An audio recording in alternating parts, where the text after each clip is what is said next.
speakers, and we would like to welcome you all for the handbook launch of our third edition of our AUPSC handbook. Maybe without further ado, I would like to welcome our panelists for the first time. We have also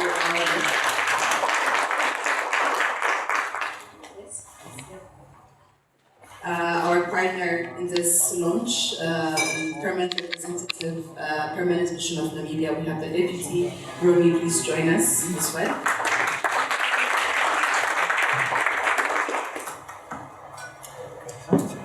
And also our partner that has supported us in the production of this handbook. We have the Embassy of Switzerland. Ambassador Ekimona, please join us.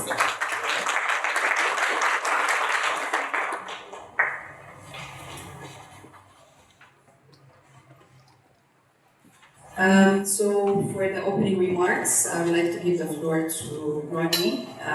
Please. Good evening, and thank you very much for this opportunity.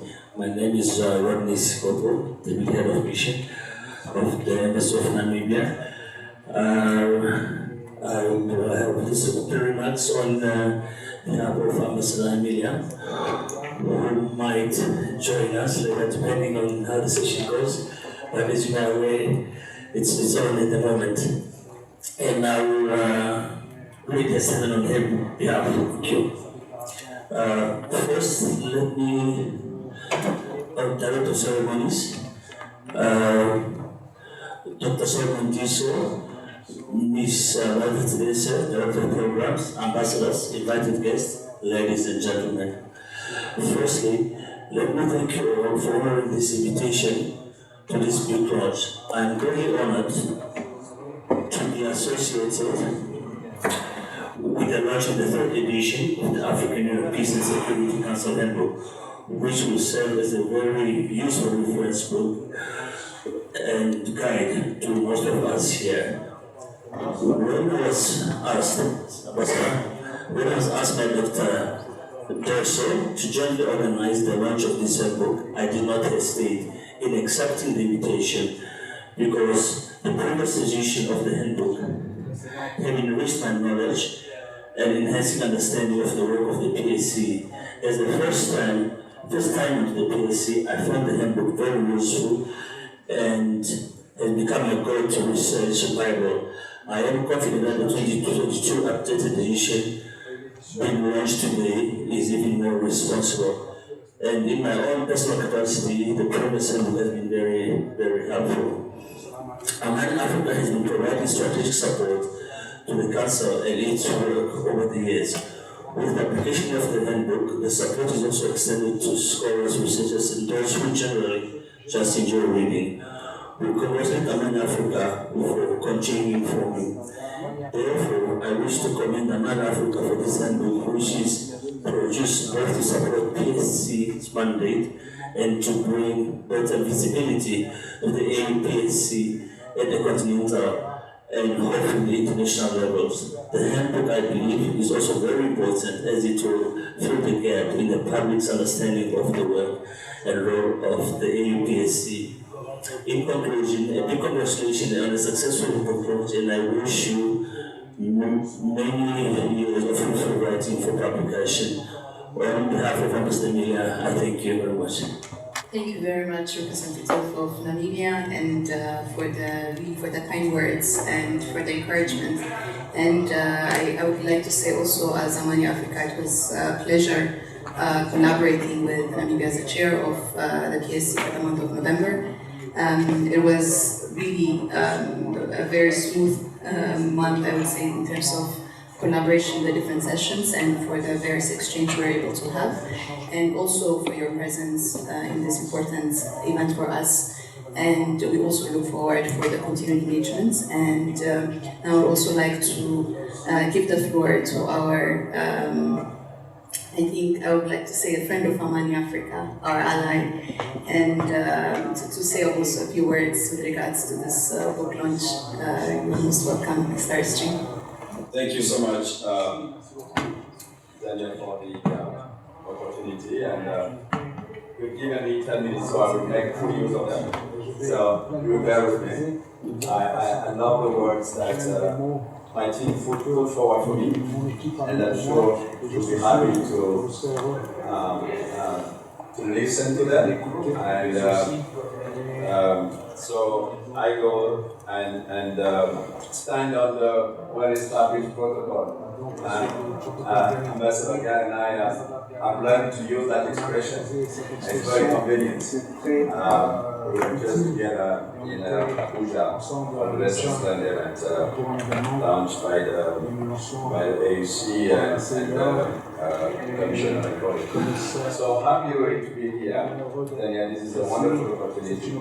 And as you can see, I was so eager to warmly congratulate my dear sister, the permanent representative of Namibia, but through you, I'm doing it. And it shows how much these ladies are really busy working for this continent, and it's also really the way that this event also provided room for celebrating this event. So UNOU is pleased to participate. I have a friend, Pietro, ambassador of Switzerland, whom I congratulate every day. Every time I see him for making it to the big house, to the council. And all looking forward to Switzerland's contribution to the cause of peace and stability in the world, but certainly also in this continent. So we're very happy to be part of this launch, the third handbook published by Amani Africa. Many thanks to the common mission of Namibia and Amani Africa for bringing us together on this important occasion. I would like to commend the AUPSC and its current chair for their important work and the milestones the AUPSC and the political affairs peace and security department of the African Union have been registering against the most adverse circumstances and the cascade of challenges besetting the African continent. I also wish to commend Amani Africa for the sustained research and the impressive and authoritative body of work it has laid on the endeavors of the AUPSC in furtherance of peace, security and stability in Africa. On behalf of the United Nations, I warmly congratulate Amani Africa on the launch of this resolution, and which focuses being prepared as a guide on the council's procedure, practice, and traditions. Excellencies, ladies and gentlemen, we gather here to celebrate knowledge, knowledge acquisition. At the time when the propagation of lies exploits ignorance and fuels hate speech. We know information and knowledge is power. Amani Africa's handbook is on the right side of history. It represents a powerful tool to do good. As one of my colleagues put it in a message sharing the handbook, it is already going around the house. He said, quote, "The book provides information on the structure of the AU, the various committees such as the PRC, STC, acronyms, and PSC, and the AUC itself. It provides information on the financial institutions, regional economic communities and regional mechanisms, partnerships, and the budgeting process." And he added, "This is the book. If you have any questions about the AU, its organs and processes, So this is to say that Handbook contributes significantly in enhancing the prominence of the work of the AU and the AUPSC in particular. The Council has indeed at its disposal an array of tools for the maintenance of peace and security on the continent, which are worth our attention, including but not limited to conflict prevention and preventive diplomacy, peacemaking and mediation, peace support operations and interventions through post-conflict reconstruction and development. For any of these tools to deliver the desired results, the importance of knowledge generation and documentation is imperative. This includes drawing lessons from the past, tracking progress on commitment and documenting procedures, practices and traditions. This is where the notion of institutional memory takes its fullest relevance. Through its processes, programs and activities, the AUPSC has generated a lot of information, including communicated declarations, studies, and other documents.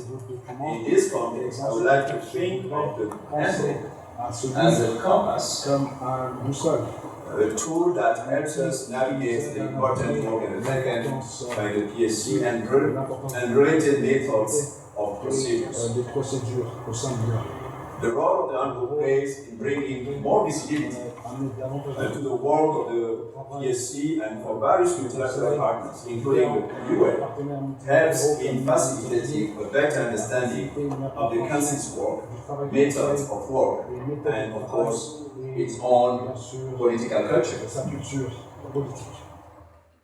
And knowledge is key to informing the strategic options, the complementarity of actions, the targeted messaging and harmonization of efforts, and the enhancing of coordination efficiency and effectiveness. Therefore, this handbook should not be perceived as an add-on or mere, addition to textbook collection.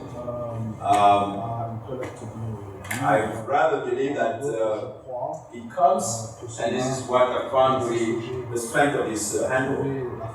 It comes with an analysis that is contextualized, with recommendations that are achievable and impactful if strategically applied.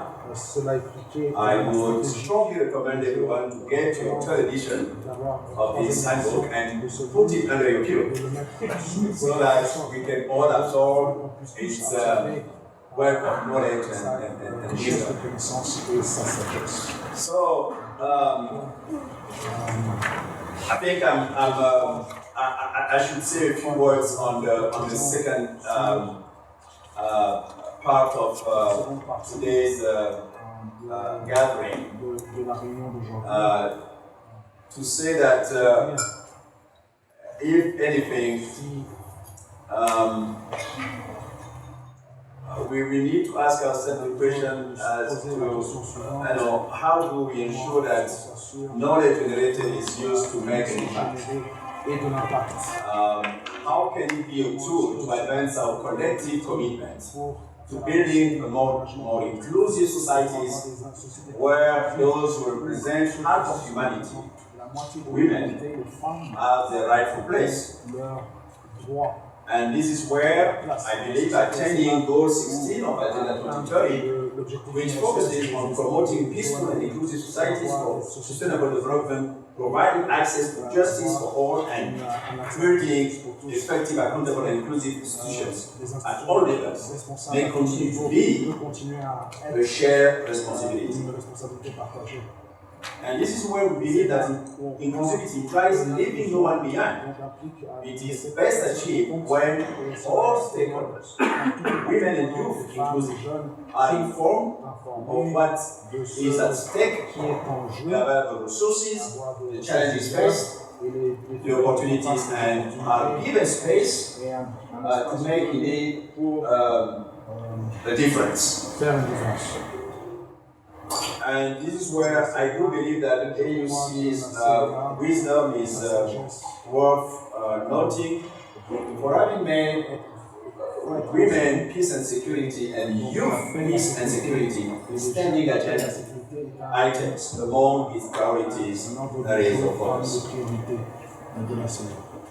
And what is quite frustrating is the fact that although we all know that women are contributing to peace processes, most of it usually goes, not only unnoticed, but undocumented. And that's why publications that, like the one we celebrating and launching today, offer practical avenues for telling the stories that really change lives. And this is where I hope most of you are aware of the amazing product that my office is championing. She stands for peace. We have extended an invitation to all AUPSC members, particularly our female AUPSC members, so that they could also come in and share the stories and helping really to make this world a different place for them to live in. And we're doing this in a close partnership with Special Envoy Benita Diop, whose office is extending terrific collaboration to my office. And together, I do believe that we can indeed advance the cause of peace and stability on the continent. And as I close, I just want once more to thank African women sitting in the PSC for representing so well the millions of their invisible sisters across the continent who are toiling day in, day out to just help make ends meet. So this, I could have gone longer, but I just want to thank you once more, Tanya, for the opportunity.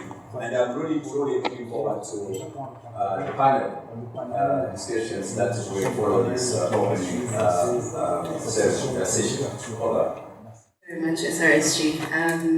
On that really powerful remark, and for also relating the discussion around the handbook launch and the need for knowledge production, consumption of knowledge, and relating it to gender equality, women empowerment, and the importance of women and girls accessing information, because that is power for our leaders, for our women leaders, and for also recognizing the role of our women ambassadors in the PSC that are leading on peace and security matters at the continental level. That's why we also, as Amani Africa, we partnered with the permanent mission of Namibia, given the role that Namibia played in terms of the adoption of the landmark resolution 2025, but also recently, but even now, currently, as the chair of the PSC, for this month, we've seen the leadership of Namibia, and that's why we also we have the honor to partner with such an ambassador, such a leader, and we also want to profile the women ambassadors who are currently a member, but also former ambassadors who are here that will be also joining us for the next roundtable. And you also said some very powerful also words in terms of how this handbook is a compass to help us navigate the policy space in the Peace and Security Council. And I fully agree, and thank you for that endorsement. And now I would like to give the floor to our partner who have supported us in the production of this handbook since the inaugural edition, since 2020. We have so far been able to collaborate on 3 editions of the handbook, and I would like to welcome and give the floor to Ambassador Pietro Moana. You have the floor. Thank you very much. And I also take the privilege of standing on existing protocols. I think that's but thank you very much, and also from my side, a warm welcome this afternoon. It's quite impressive, the turnout. And I think this speaks a testimony to the quality of Amani and the appreciation, I think, from the broadest diplomatic community here in Addis for the fantastic work that you're doing. as it looks, it's now within less than 4 weeks that I'm on a almost exclusively male panel. We know the reason, but let me nonetheless highlight that. It's not Amani. They had indeed had a much more gender balanced panel foreseen, but still I think this is something that also we as men have to acknowledge. I think we really have to work towards having also panel discussions on the gender balance, and I know that afterwards it's actually only women panel coming. I hope that the colleagues from the PSC can join us by then. So I also try to be quite short and let that come as quickly as possible. Let me just starting by also congratulating you really, the entire Amani staff for the handbook, for the launch today. I can just maybe also tell you a little bit anecdotally what it means for a diplomat to come to Addis from a non-African country and be tasked to figure out how the Peace and Security Council works, how the African Union works, and I would have been completely lost if not for this gift from heaven that is the handbook of Amani, as well as, of course, every other products that you're putting out there, all the briefing notes, the timely notes that you're sending around. And every time I see another email from Amani coming in, I'm just mesmerized. I mean, you must have, I don't know, staff of 200 people working day and night in producing this high quality, very insightful products. Either that or you have microphones planted around AUPSC. Either one of those two things. But it's fantastic, and it's really an incredible source. In New York, they have what is called What's in Blue, or the Security Council report, and I think after only 3 years, you can compete with What's in Blue in New York. You are the What's in Blue here in Addis, and I think certainly, I guess on behalf of many, at least, non-African diplomats coming to Addis, a big thank you for this work. Bring it maybe also a little bit closer to the operational aspect. As Sergi Parfait-Onanga, as he says, every time we see each other, he congratulates what's for becoming member of the Security Council. I grow more and more weary what he's actually trying to tell me about that. And I think the pressure is mounting every time that he congratulates us. But it is indeed something very special for Switzerland. It's the first time that we will be joining the UN Security Council as of January next year, together with Mozambique and obviously the other two African countries already on the council, so for next year. And one of the key aspects, I think there are many missions here in New York, in Addis, that are at the same time also on the UN Security Council are striving towards is really also to bridge Addis and New York. I think this is something that we've been talking about a lot. Also with the support of Amani, we organized an event on June 9th around this topic, for example. And it's really something that we are trying to live up to the expectations of how can Switzerland really be also a partner for the A3, for the PSC, for the African Union in general, in supporting African views in New York. A colleague from the AU perhaps already a year ago said, when Switzerland will be elected on the Security Council, we will have our new A3+1. So, okay, it's an honor. We'll see. Certainly, but if we're looking at many of the A3 positions now in the Security Council, I can already say that we are supporting many of these, and it will be our pleasure to stand on your side and pushing it through. So, for example, one key priority that Switzerland has identified for our term in the Security Council is climate and security. It's something that we have heard a great leadership by the African countries. Now, obviously, with Egypt hosting the COP27, even more so.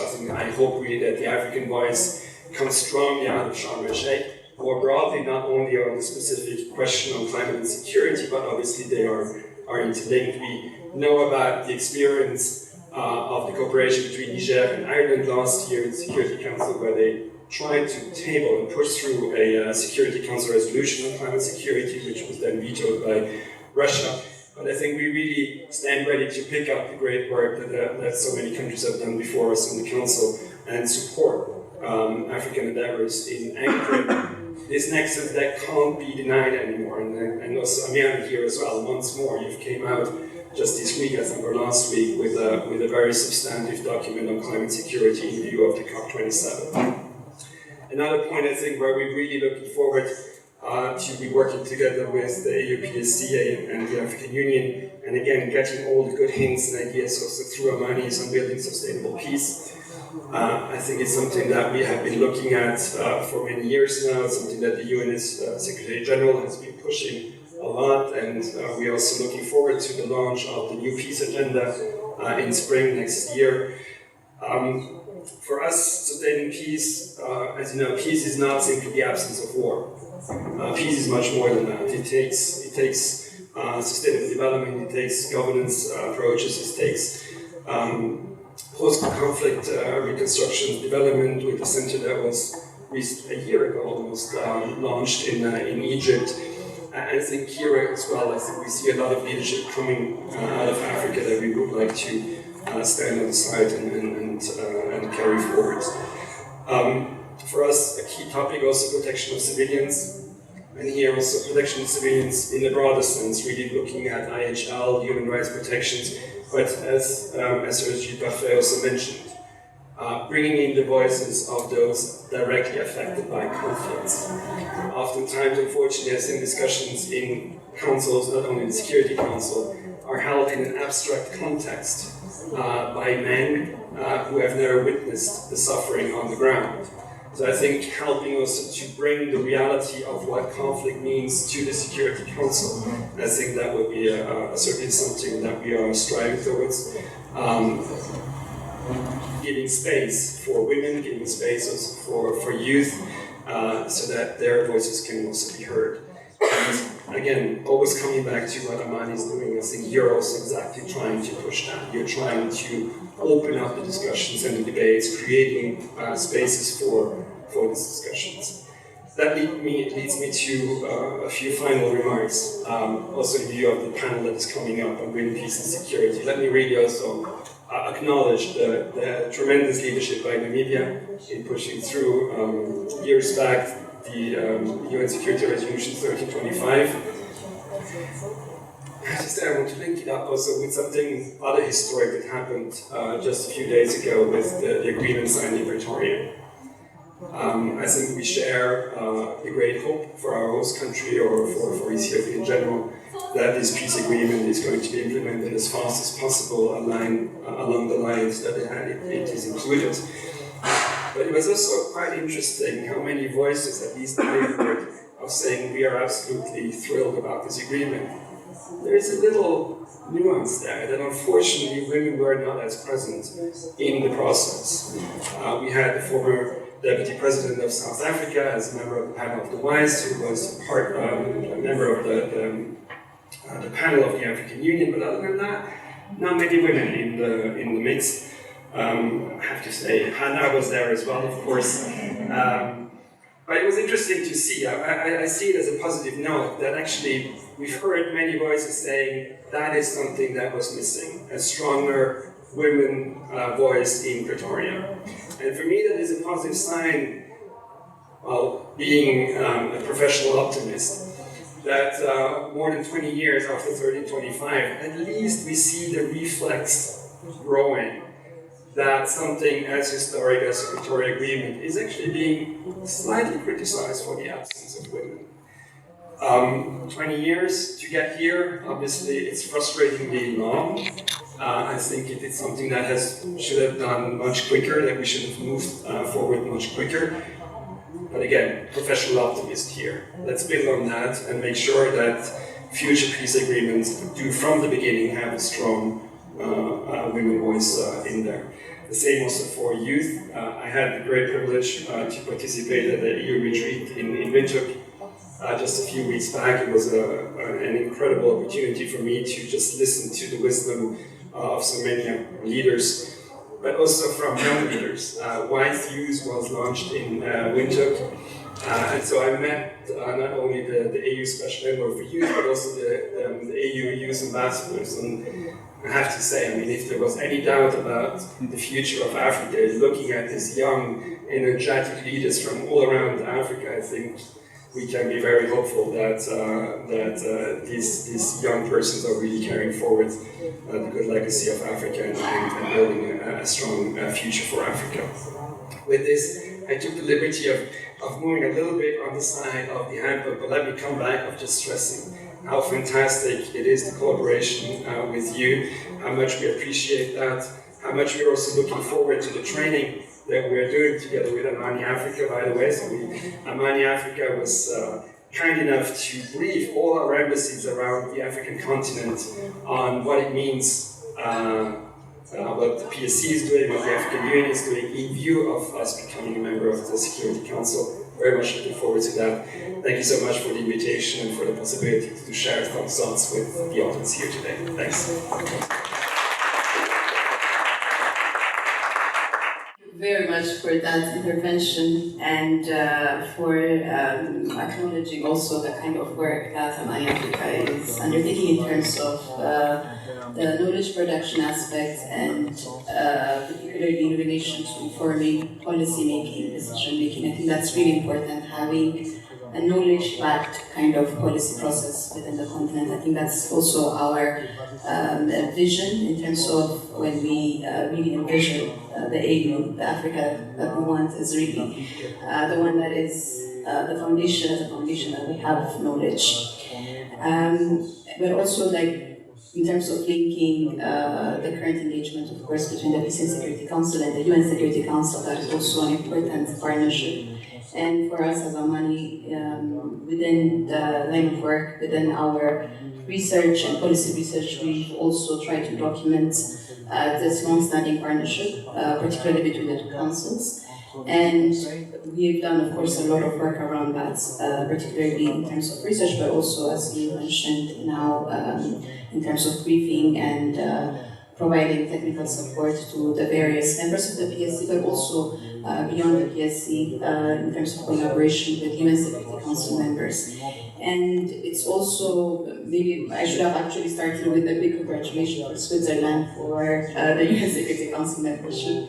So that's also something that we really look forward to collaborating with Switzerland in terms of supporting that membership, in terms of accompanying as well Switzerland in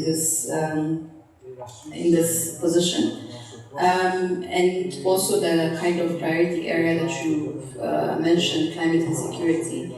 Yes, as Amani, we also produced some of the key messages which we thought would be very interesting for the continent in terms of linking climate and security, which we released ahead of COP27. And we also are very happy that we have Ambassador of Egypt here so that they can also hear more about that conversation that's happening in Egypt at the moment and what also means for Africa, but also for the peace and the climate nexus and what can we expect from this big conference.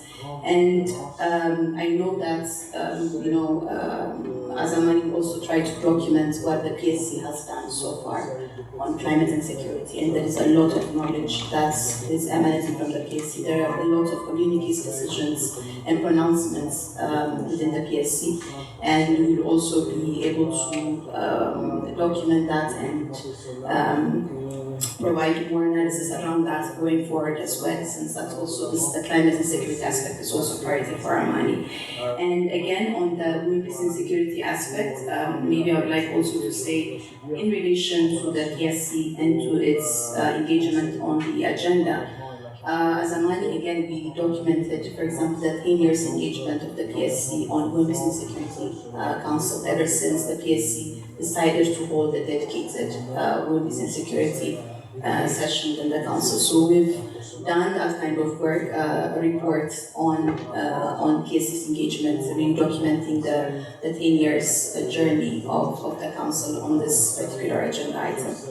And maybe going back to today's objective, which is our handbook, I would just like to say a few words and maybe highlight what you will find in terms of in the handbook, what we've highlighted, and as you As you may have seen it, the previous editions of the PSC handbook really looked into the working methods, what are the practices, the traditions within the Peace and Security Council, what is the mandate and how the PSC undertakes its mandate and its functions.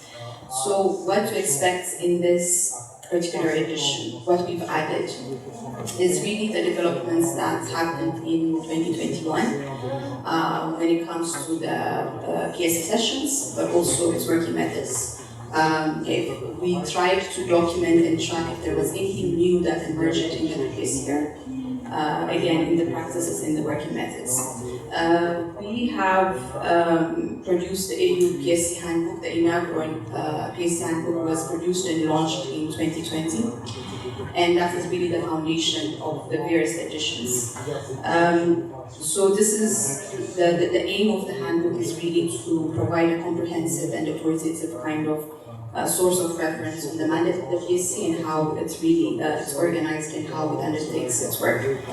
In terms of methodology, again, we really try to thoroughly review PSC documents over the past now more than about 17 years.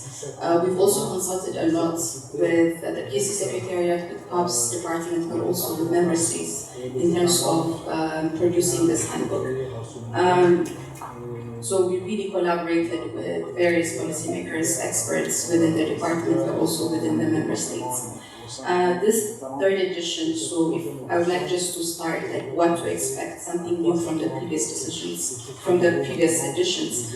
One thing that somehow we tracked is which kind of crisis or conflict situations was the PSC seized with in 2021, new on the agenda item. So we've identified about 4, mainly Guinea, Chad, Comoros, and Ethiopia, for different reasons, of course, not specifically related to conflict, but crisis or conflict situations that the PC was seized with. We've identified about these 4 cases. And in terms of the level of sessions that were being undertaken at the PSC level, the 2021 we noticed there was the highest number of ministerial sessions. There were about 10 ministerial sessions. So this is about some of the trends we've noticed that happened in 2021. Again, one thing we tracked was the institutional reform of the African Union and how that will impact the PSC and its mandate. With the merger of this new, the merger and the establishment of this new department, political affairs and peace and security, there are certain kind of adjustments that were made in the previous year. Particularly one that we noted is the absence of a dedicated unit on conflicts, early warning and prevention. So that particular unit is now, or conflict prevention and early warning is now mainstreamed along regional mechanisms rather than being undertaken in a dedicated unit as it was previously done. And also something that we've identified in terms of something that is related to the institutional reform again is how the situation room within the department is being utilized, which previously was more associated with the continental early warning system, but now it's more envisaged to support the entire structure of the POP's department. So there are certain kind of changes that came after the institutional reform. In terms of its impact on the AUPSC figures, for example, again, some of the changes or some of the updates that we included in the handbook, it has to do with the Handle of the Wise, the Peace Fund, in terms of peace support operations. So what were the developments that happened, that transpired in the previous year when it comes to these pillars of the African peace and security architecture. So a lot of sessions of the PSC, for example, focused a lot on the Peace Fund, particularly on the utilization of the Peace Fund, in line with the 3 windows that were identified, and prevention, diplomacy, capacity development, and peace support operations. So what the priorities should be in these 3 windows those, again, a lot of PSC sessions were dedicated to identifying these priorities, and also in terms of refining the consensus paper or the consensus paper on accessing sustainable and predictable financing for African-led peace support operations. So these were the related kind of policy processes that got a lot of attention by the policymakers in the previous year. And again, one development that was related to the institutional reform, again, is this synergy between the African governance architecture and the African peace and security architecture.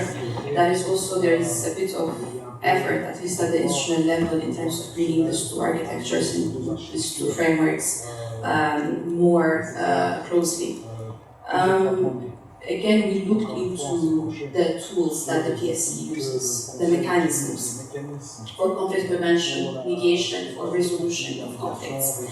And one thing we realized, of course, one of the challenges within the PSC has been around conflict prevention and early warning. That's the kind of area that needs a bit of improvement. But there were also some steps that were taken in terms of undertaking this particular mandate for them. By, for example, having more regular sessions on elections, which including fragile elections. So this was, in a way, used as a preventive tool. And we've noticed that between 2016 and 2021, there were about 20 sessions, for example, that were dedicated specifically on election issues and elections matters. And another kind of, again, in this preventive kind of tool that the PSC utilized, particularly in terms of electoral crisis, in 2019, the best practice that we also mentioned is the electoral crisis in Guinea-Bissau, which the PSC really played a key role in terms of averting the crisis. Again, more recently, not just the PSC, but also African Union itself, the active role it played in the electoral process in the Zambia. Those are like the best practices we've also identified and captured in the handbook. But in terms of peacemaking and mediation, we've highlighted the appointment of new high representatives in 2021, particularly in the Horn of Africa, Mali and Sahel, as well as Chad. So these were the new updates. In terms of, again, peace support operations, although there was not necessarily like an AU mandate and peace support operation, but we've highlighted the SADC mission in Mozambique, which is one development that took place in 2021, although the mission was authorized and endorsed by the PSC this year. Again, in the area of PCRD as well, we've noticed there was the convening of the awareness week of PCRD, which also, again, there was a decision to institutionalize this awareness week, the PCRD awareness week. So this is also becoming more institutional and more regular within the AU, the PSC space. Again, one thing that the PSC also deployed when it comes to PCRD efforts, we've noted the cases of Comoros and Chad as well. So the other tool the PSC again usually that uses for its conflict prevention mediation functions and power is field visits and field missions that it undertakes in various crisis or conflict affected countries. And one thing, kind of an unusual visit or field visit that we've noticed and we've documented in our handbook is what the PSC did in April 2021 in Chad after the military coup that the country experienced. The investigation mission was, of course, jointly undertaken with the Cops Department, but what we were asking in our handbook is, how does this make sense in terms of like working methods, methodologically? Given that the PSC becomes both the investigator but also the judge on this case. So in terms of separating that power, we've really asked that question around working methods. And in terms of the other challenge kind of issue that we've highlighted is the case relates with the regional economic communities in averting or responding to conflicts. Particularly, we've seen how this principle of subsidiarity is utilized in making decisions. And again, one case we've highlighted is the situation in Guinea, particularly after the unquestioned change of government and military coup happened, while the PSC actually met on the situation, held a session, but it put a hold on its decision until ECOWAS pronounced itself or until ECOWAS made a decision. So really, again, we are asking the question, why does the PSC have to wait for regional economic communities? Is this really in line with the mandate? Is it really in line with the power it has as enshrined in the PSC protocol? That is the critical question we've asked. And of course, we've seen it again this year in other cases as well. So, but overall, when it comes to the response towards unquestioned change of government, we've noticed that there is a bit of weakness in terms of the AUPSC standing firmly in terms of condemning unquestioned change of government and taking firm actions against unquestioned change of government. And we've noticed a certain kind of weakness as compared to 2 decades ago when we have all these instruments adopted, the Lomé Declaration banning unquestioned change of government. We don't have the same kind of commitment to these norms anymore. And we've seen this, for example, in the case of Sudan last year, where it took the PSC like about 7 hours to suspend Sudan in line with its rules of procedures, in line with its mandates. So this kind of hesitancies is what we've really captured in the handbook. And in general, the military coups and unquestioned change of government, despite the strong instruments that we have, it has increasingly become a debatable topic in the PSC. And maybe I'll just would like to conclude, because I would like everyone to actually read the handbook and engage with what we wrote in the handbook. I don't want to present all of it here.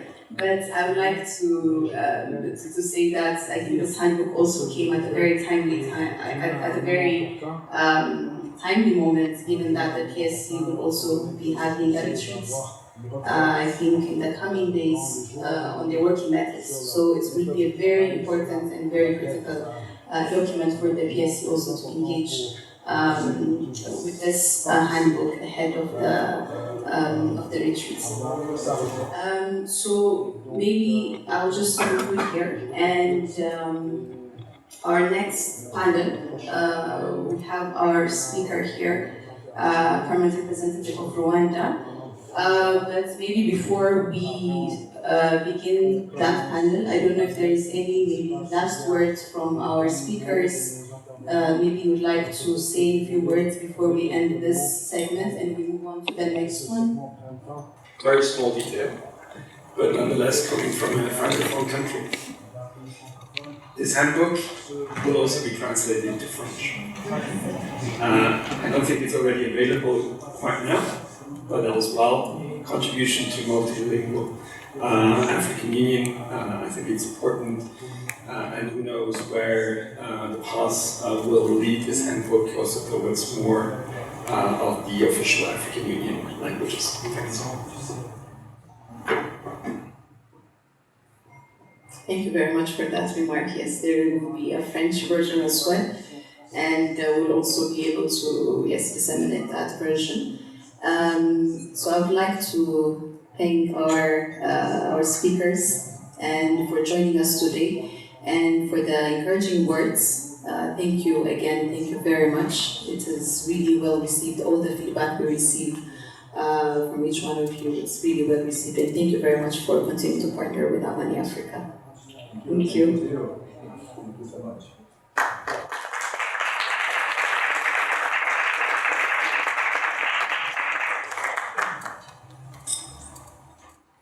So I was just informed that the PSC session is now completed. So some of our speakers will be able to join us. But in the meantime, I would like to welcome Ambassador Hope, permanent representative of Rwanda, and also a former member of the PSC to share her experience within the PSC. You have the floor, Ambassador, please. Yes.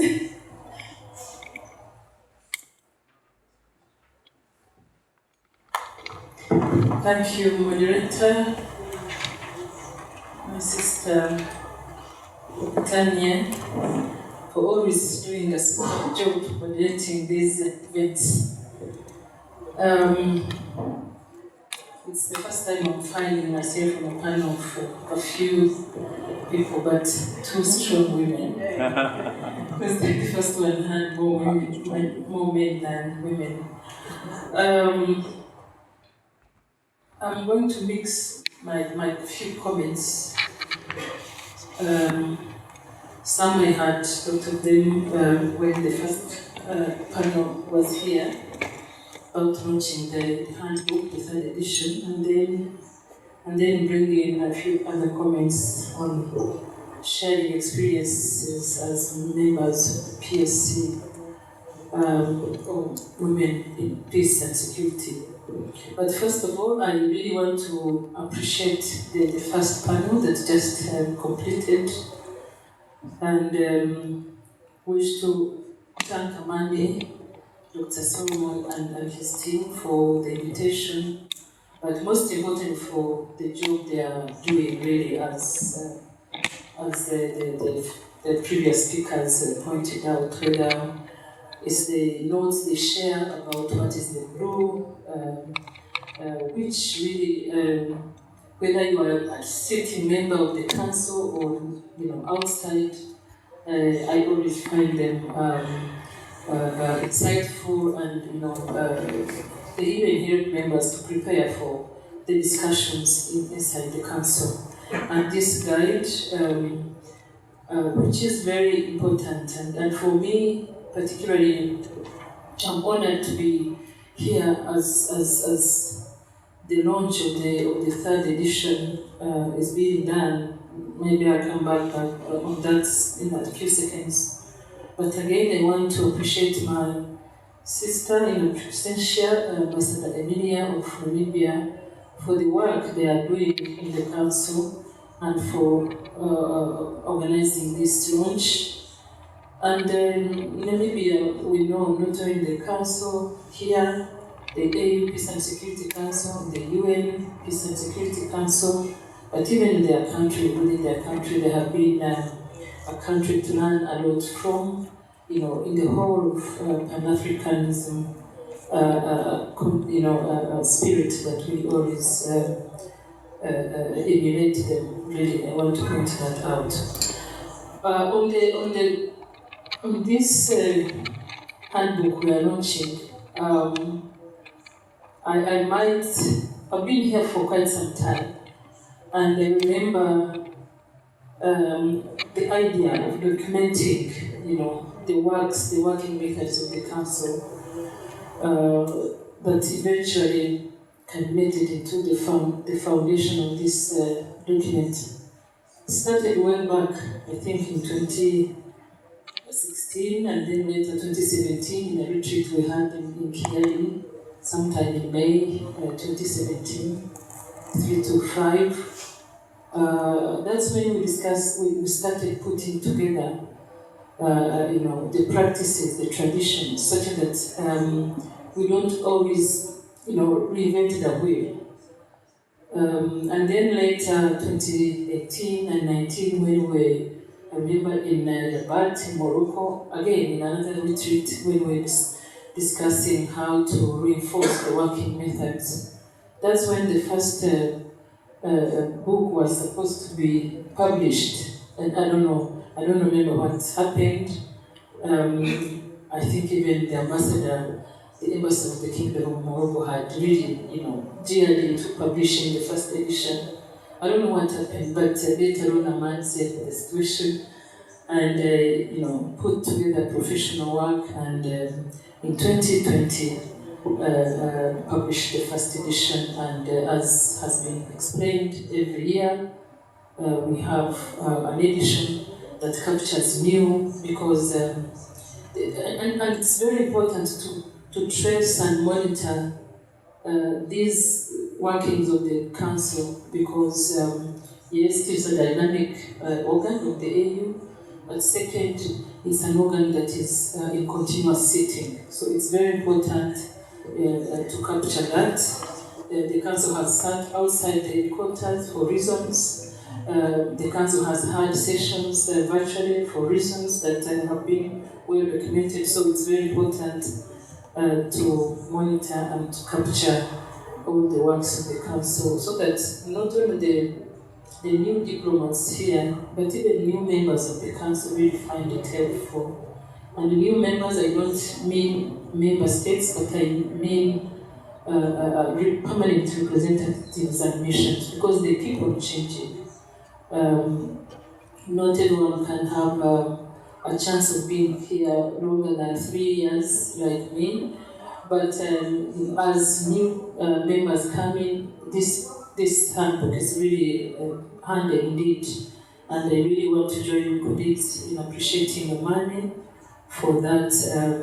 And a number of women members of the council at that time that I have explained really played a huge contribution in putting together that information. I remember my colleagues, from Zambia at that time, Susanna. I remember Ambassador Punki of Botswana. I remember Ambassador Catherine of Kenya at that time. We were like 4 or 5 members, female members of the council, and we had had an informal agreement between ourselves to say, look, whenever we are chairing the council, we have to have this standing session on women, peace and security.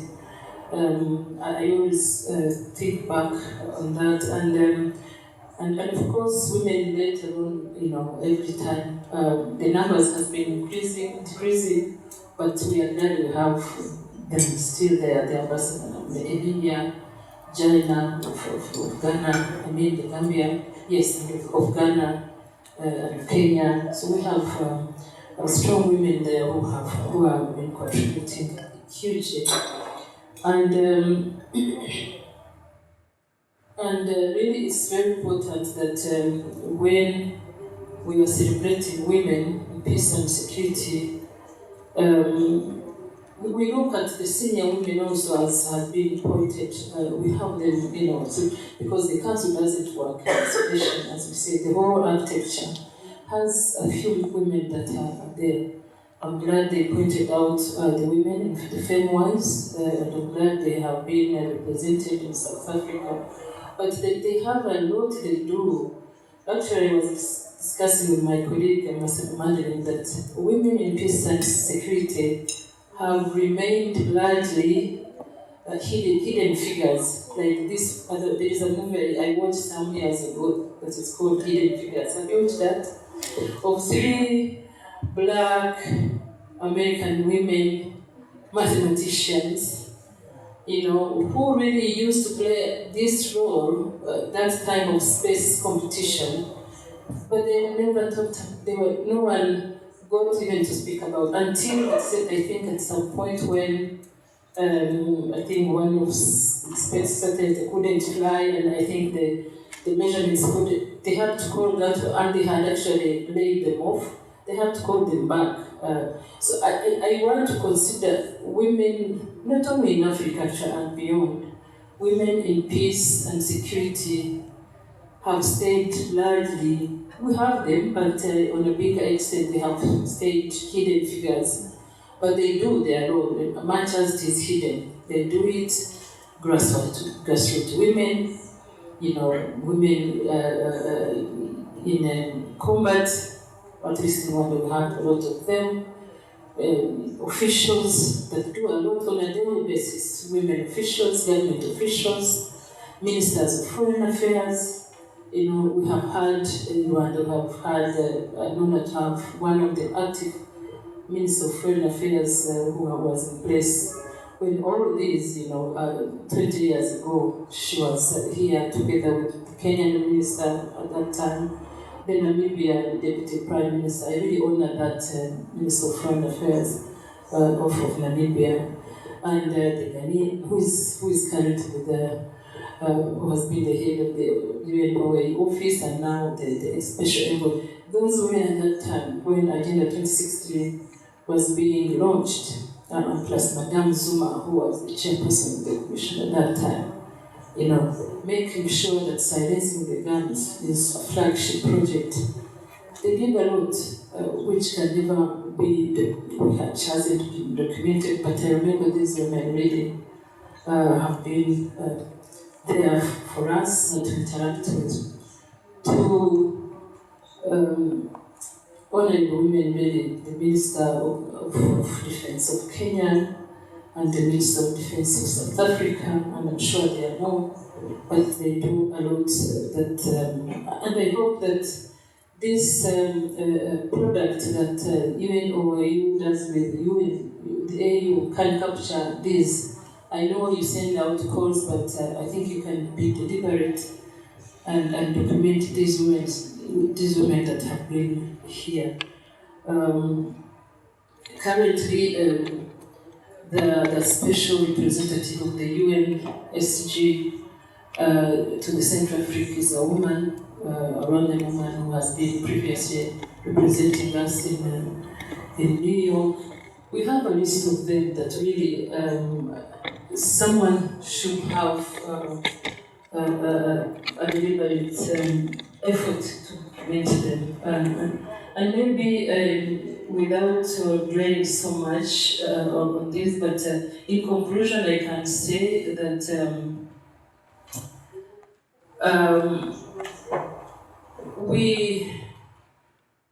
for women to play the rightful role in peace and security, it's not only incumbent on women alone. We should have men who are deliberate and intentional on giving women, competent women, capable women, space, giving them space. Second, supporting these women, because this is very important. And we have competent women. Each country has competent women. Whether this country or Ethiopia, where each country, has competent, capable women. It's a matter of being deliberate and intentional and giving them space and supporting them. And then you see, you can never go wrong with women in such a position.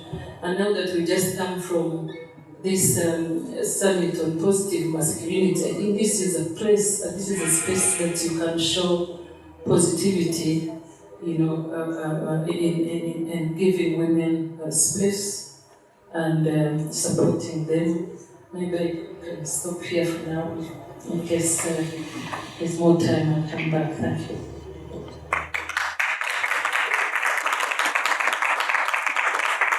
Thank you very much, Ambassador, for sharing your experience, really, what it means really to be a woman in leadership position in the PSC and in this multilateral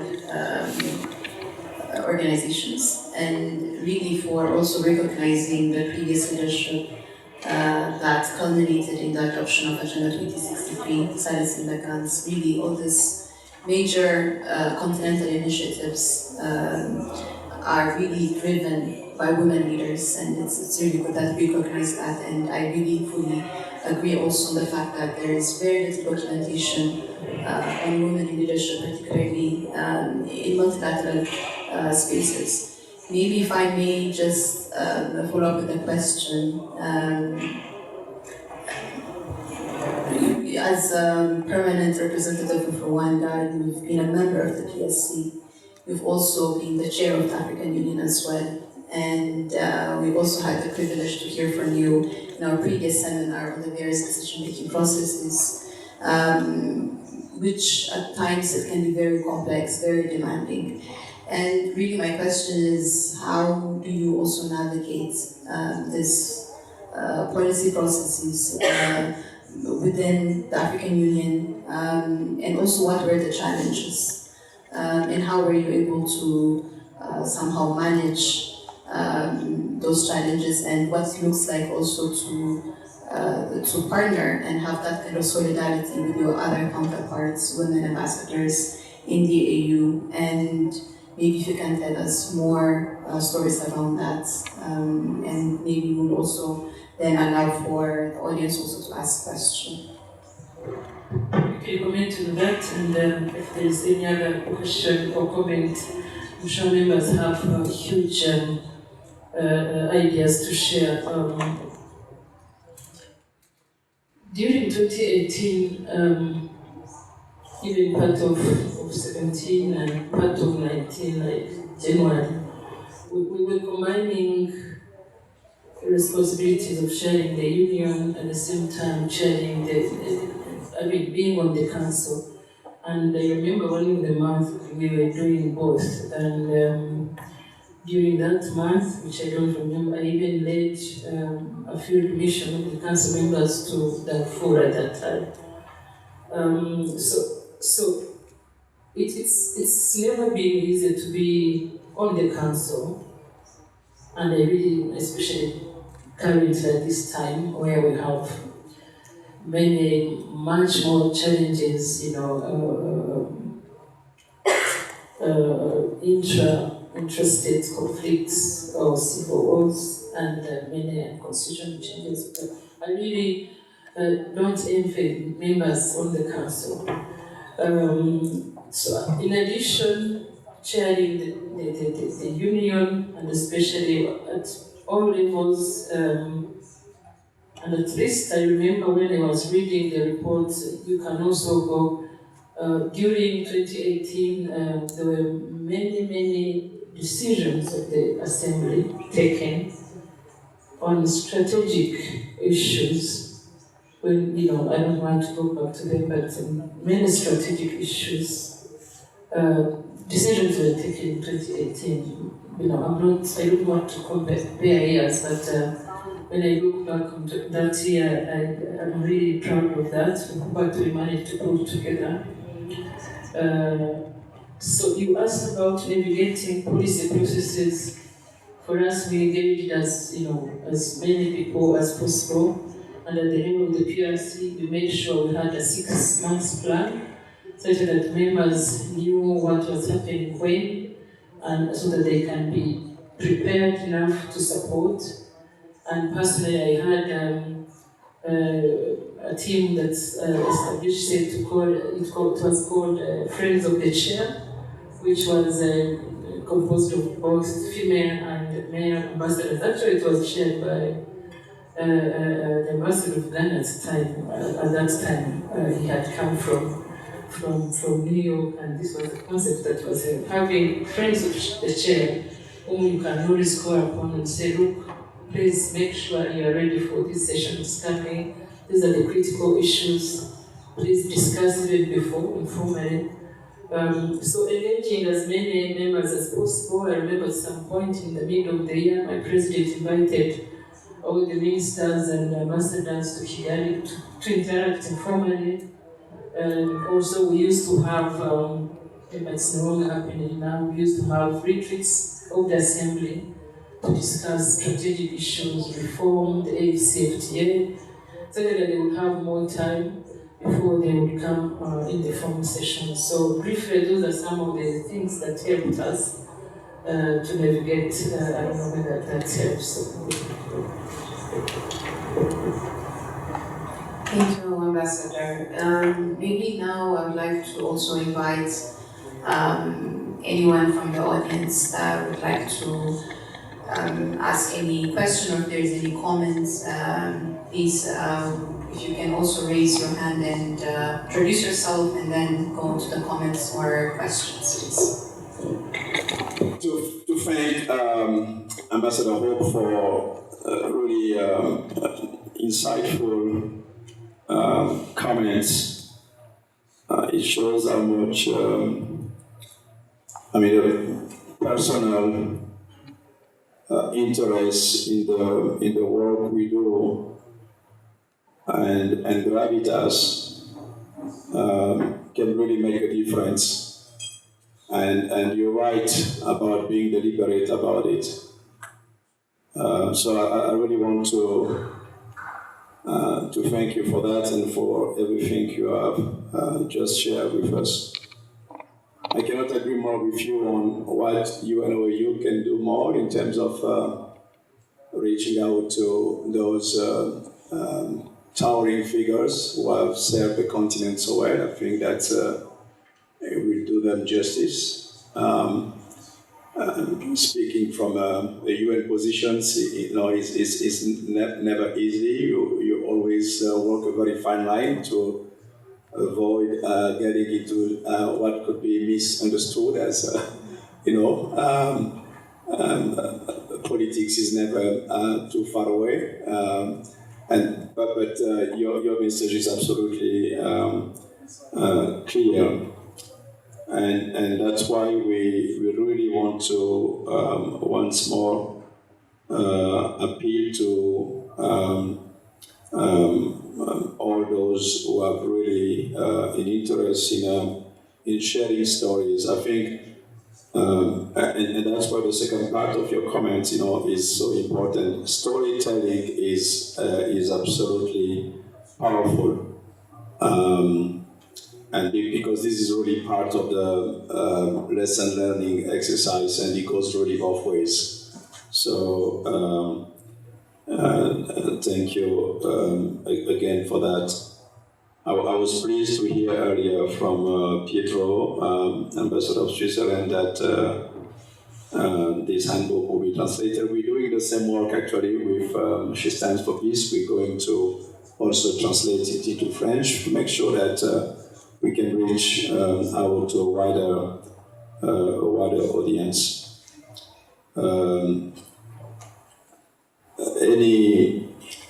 Maybe one last comment.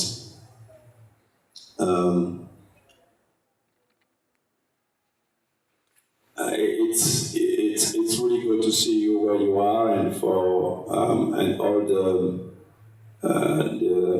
ambassadors who have also played a critical role in your position and are currently serving within the council. It has to continue to be an endeavor in which we, all of us, are totally dedicated. My boss, as you know it, is deeply passionate about it. But he knows also that at the end of the day, it's not far from a power struggle. And men have been comfortably sitting and may feel threatened, not really to share part of what comes with this power. But it's now being demonstrated that it's in a vested interest in countries and nations to ensure that we have a really equal representation, especially in the endeavor of peace. It's no longer an option. We discussed this with Ambassador Madeleine last day in Windhoek. It was good that it took place in Windhoek indeed. We now know it's established by science that peace agreements in which women have been involved from the beginning of the process are at least 30% more durable. They provide lasting peace. So even if we want to be, selfish, it is in our own vested interest as a community of,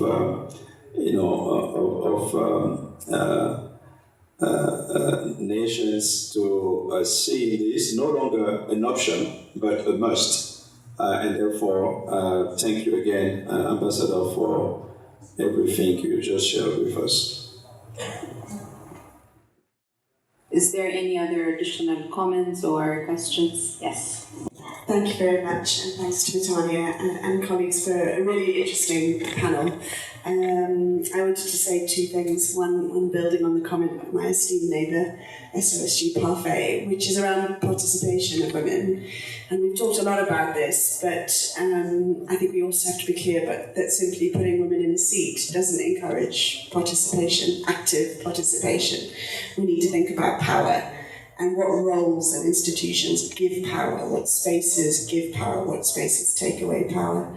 And so one of the things that certainly I know UN Women and others are championing, is this idea that you don't just give a seat, but you would create an enabling environment where the power is shared, because otherwise you risk tokenism, etc. So I think we still need to keep doing more to both put women in the right spaces, but create the environment where they can thrive.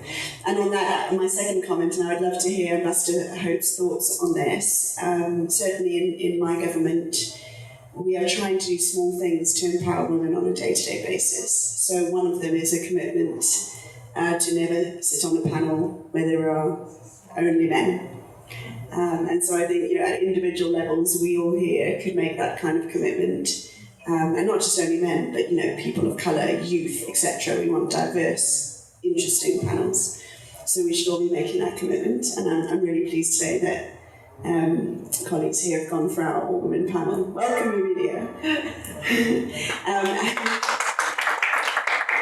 And then the second thing, and this is actually a great segue to hand back to you, is we should all always be asking our male allies to step in and help us.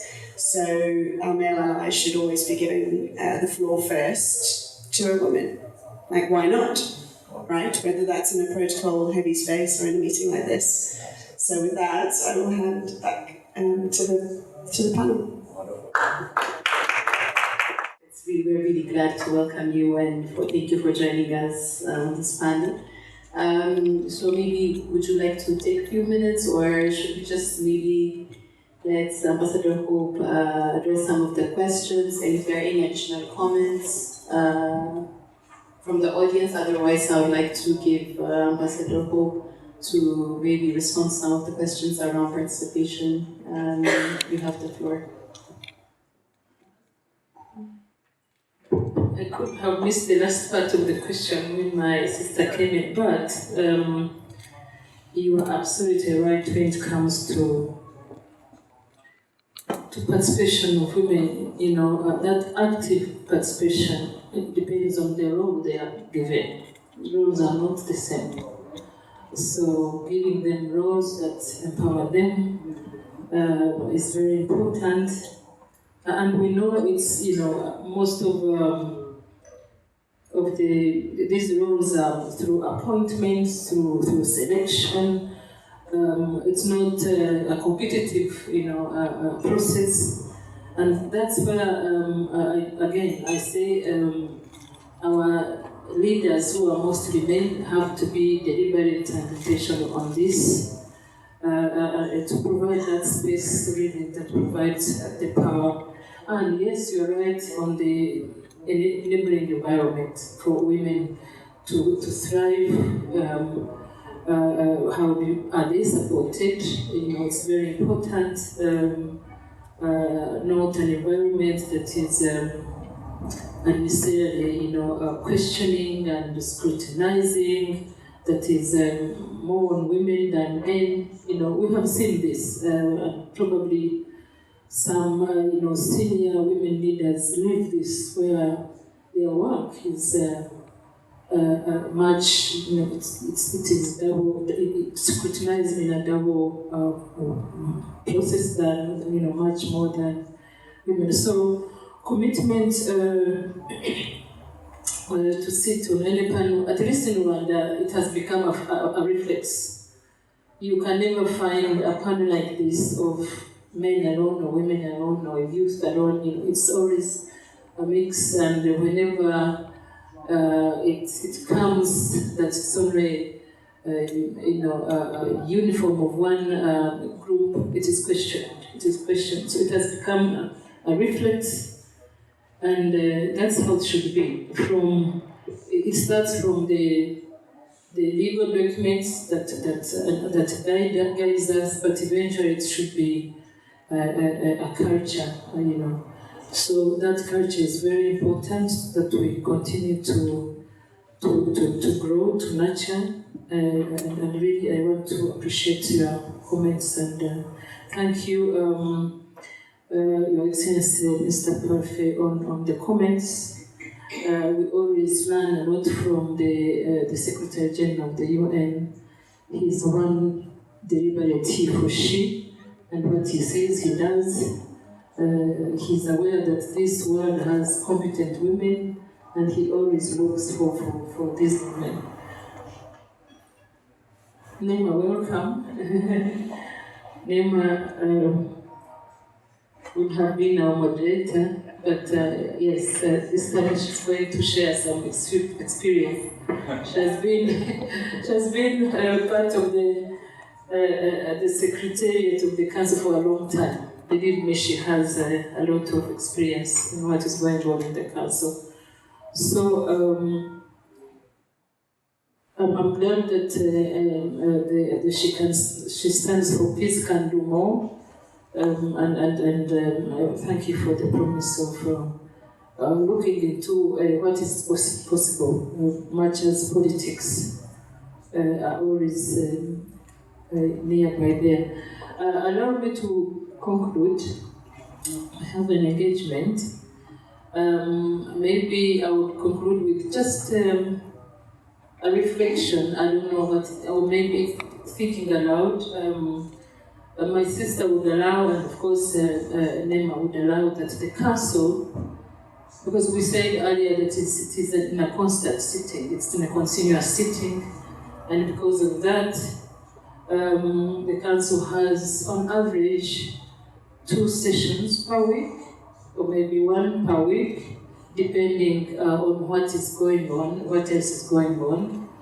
And you know, every time the council sits, there are decisions that are taken through a communique. We receive communiques, and some of the communiques in the preamble, you find that they go back to reference other communiques that probably might be similar, and thereby there could be, I don't know, I didn't check properly, but there could be some repetition.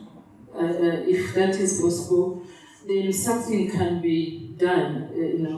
How can we maximize, as the council or as member states, on these decisions that are taken by the council? I know during that retreat of May 2017 that I mentioned in Kigali, when we were discussing methods of work, Nema and Dr. Kambuzi will know that it was discussed, but I think we didn't go into, how can we maximize on the decisions of the council to create change, to create, some improvement. I'll stop at that. I don't want to spoil, because I can see you are thinking, but it's something we have been thinking, not only me, several members of the council have been thinking about this. How can we maximize on the impact of these decisions of the council? Can we reduce the number of meetings so that when Africa hears that the council has met, they are ready to implement what is coming out? Is it once in how long? I don't know. At which level will it be impactful?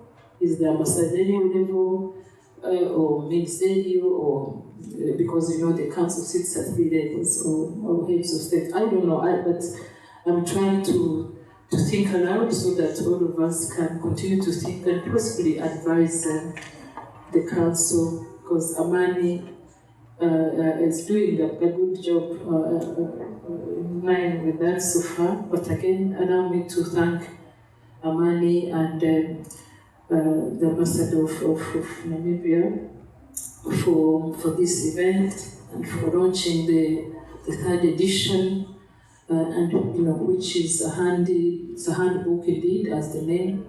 Not only for all of us as diplomats in Addis, but for members of the council, especially the new ones. If you find yourself as a new permanent representative of your country, when you have never sat on the council, you have never served in Addis or New York, this book is for you. So thank you again. Thank you so much for the comments and reflections. Yes, God bless you.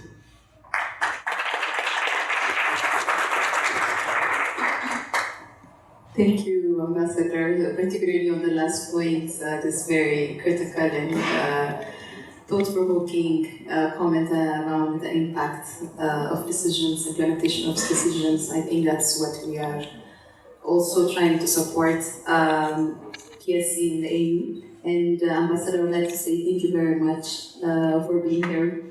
Thank you for joining us. And yeah, we look forward to seeing you again. And now I would like to give the floor to our partner in terms of launching this handbook, permanent representative of Namibia, Her Excellency Ambassador William Kusa. We've already received your remarks from the Deputy Head of Mission. And if you would like to also maybe say a few words about the handbook, but also particularly on this segment of the event, which is on women, peace and security, now you are most welcome. Good afternoon, everyone, and my apologies for arriving late. It was not my intention, but duty calls. So, the handbook. This handbook is a resource document. I call it a resource document because some of us, it's the first time for me to serve on the Peace and Security Council.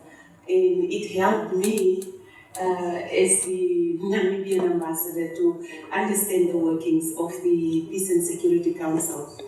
And not only the workings, but also understand the various protocols and various other documents that are there that really guides us in carrying out our work. It has become my go-to Bible every day. Before I go into the meeting, I'm literally consulting that book to see what options do I have should something happen. So it's a very, very useful book, not only for us in the Peace and Security Council, for researchers, for students, or just for those who enjoy reading. It's really a very good book that I will definitely recommend that all of us take time to look at it and ask questions if you need questions, but sometimes the questions are also answered in the book. So you might not even need somebody else to explain to you what a certain issue is all about. So that is on the book. And I'm very honored to be associated with Amani Africa to launch this book, and I thank them very much. And experiences as a leader, I always say I grew up in a house with 9 boys. Just imagine, I was the only girl. I had to do almost everything. But then they prepared me for everything too. Because nobody could bully me, nobody could say anything, and they taught me leadership skills. Because when mom and dad is gone to work, we all go to school. When we come back from school, as an African girl, it is expected of you to take the lead. And I had to cook, I had to make sure the house is clean, and even if they are older than me, I still had to give them instructions. Wash the dishes, clean the house, do your homework, clean your school uniform. So literally that's where it started. And another one is just from my very formative years, I'm very good in doing other people's hair. But not my own. So every Sunday I'll have a queue of kids that will come for me to do their hair. And my mom will say, but who is doing your hair? And I'm like, no, it's okay. I prefer to do that for them. So when I became a junior diplomat in the 90s, my first posting was New York. It's literally 4 years into independence. mind you, we were still very young. We didn't know what was diplomacy. We got some training for a few months, and we had to go out. And I'm always saying the fifth committee that I was thrown into literally taught me what I know today. There was one particular lady, her name is Norma. She's from Cuba. She was extremely strong, fearless. And here comes this young, innocent diplomat from Namibia, not even understanding what is happening. And I'm telling my ambassador, I said, no, I don't know what you want me to do. And he said, no, swim, fall down, pick yourself up, and move on. So I went to Norma and I spoke to her. And I said, I want to be like you. So she literally took me by the hand. And since then, I have been very, what is the right word? Ambitious, actually, because she challenged a lot of decisions that were being made in the fifth committee. It was midnight hours. I was the only one attending the meeting from the Namibian delegation, very small delegation, but I was committed not to be left behind. So Norma took me by the hand and she literally instilled in me what I know today. And that is what I am actually also doing with most of the young ones that cross my path, to literally share with them my experiences and never to give up. So there is no, I don't take no for an answer, by the way, and I also don't take it lightly when somebody says I cannot do it. So we can all do it. As a female ambassador, at one point of course, I always have a big team of female in my embassy. Even now, I think all of them, we are 50-50 actually, men, female.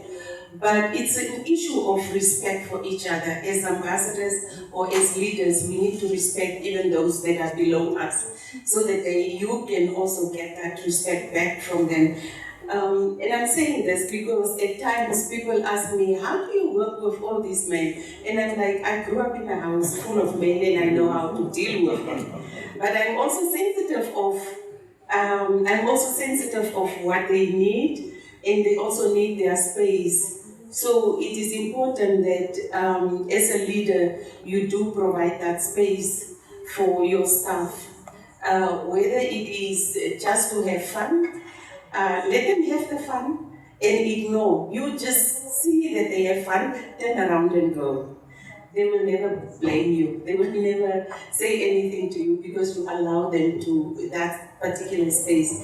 So on the issue of women, peace and security, Namibia was the chairperson when the resolution 1325 was adopted in New York in 2000.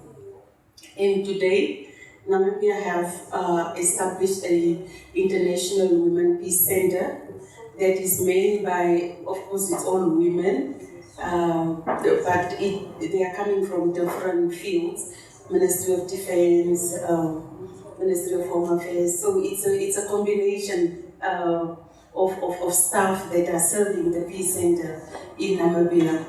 We would like to train women, but also to train men. At times, we are so focused on women that we forget about the men. We are so focused on the girl child and then we forget about the boy child. I always say that violence against women occurs because the boys see what happens to the mother and then they think it is a normal thing. So the boy child also need to be taken by the hand, just like the girl child. So the Women Peace Center, and I think in Namibia we are very proud to say that we have all female contingents in some of the peace support operations in Sudan, in Abyei. We have an all-female team that is leading, and I'm actually proud. Where is my Ingrid? Where is Ingrid? She's left. Oh, okay. Because one of my peace and security experts, she's actually a colonel, and she served in South Sudan. So we really make sure that not only learn women that are learned, but also women that are not learned. Everyone gets that opportunity. You get it from the community level. Of course, those who are in Namibia, you know, Namibia is a big space and very far from each other. So the promotion of women is everywhere. It's in government. It's in the traditional structures, because previously you would never find a female traditional leader, but now you will find a female traditional leader. A female king, or queen, rather female queen. Previously it was just kings, but now it has opened up because of that rollout of women, peace and security, because of that rollout of 50-50.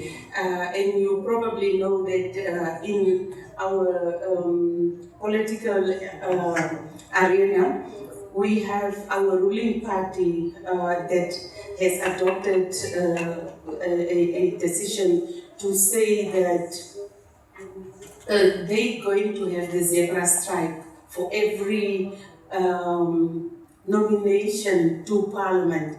A zebra stripe, you know, is black and white, but for us is female, male, female. If the president is male, then the next one should be female. And so it goes like that. At this point in time, I think we have 45% of women in parliament. I don't know the exact number of female ministers and deputy ministers, but it's all over, including young female or male ministers. We have the youngest deputy minister for information and broadcasting. She is only 23 years old, but then we also have, I think, 5 or 6 female young parliamentarians. And I think on that level, I want to say we are doing good, but the boy child and the men have been left behind, because now the focus is so much on women that we leave the men and the boy child behind.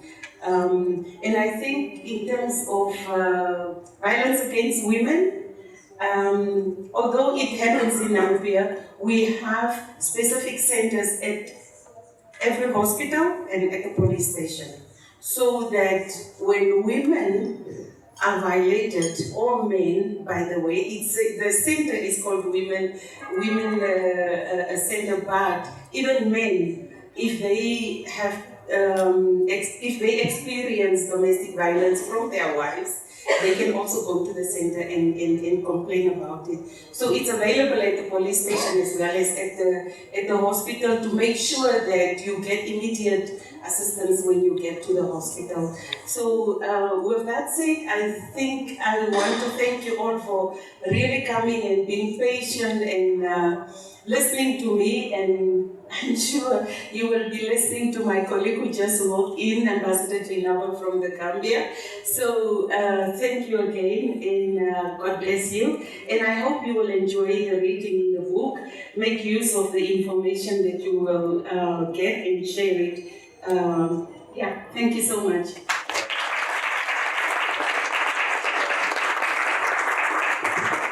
Thank you very much, Ambassador, and also I'd like to welcome Ambassador Jainab. Thank you very much for joining us, and now I will officially hand over to Nema to moderate this session. Thank you again, Nema, for making time.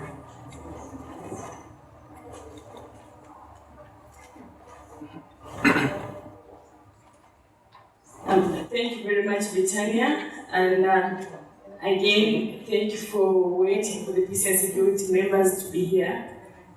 They had a long session. This is why we are late today. This is the third time participating in the launching of the Amani Handbook. And like what Ambassador Emily has explained, that this has been a very useful handbook, especially for the Peace and Security members. We all understand that the members of the Peace and Security Council always change after 2 and 3 years. So having a document like this give them guidance on how to behave, on how to act, on how to take decisions in the Peace and Security Council. I like the vibe they brought this time in the launch of the handbook, that the table should be decorated by women, but I see other men this side who are members of the Peace and Security Council. So these are he for she, and we are really happy that you are here today. I can say that in the council, we have like 3 female ambassadors. They are very active. 4, yeah, good number. We really want to have one day maybe 10.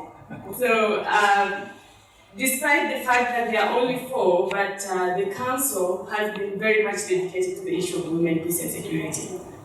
I think in the thematic issues of the Peace and Security Council, this has been one of the issues which has been considered by them for many times. Like this year, I can say, I think 3 times. So they have those irregular meetings which they don't miss in March and October. And in between, you find them bringing here and there the issue of women, peace and security. So we are happy, though there are few, but the agenda is bigger than the number of the ambassadors we have in the council. Without taking too much time, I can say that Ambassador Jagni is here. So we have had very good experience from Ambassador Emilia. Maybe I can tell you that she was living with 9 boys in the house. So she said she learned how to lead because she was the one leading the men. So I think this thing really is inborn thing. So we are happy you are here, and please, you are welcome to take the floor here. Maybe if you can stand, because they've been sitting since morning, so we can hear your experience as well. Thank you.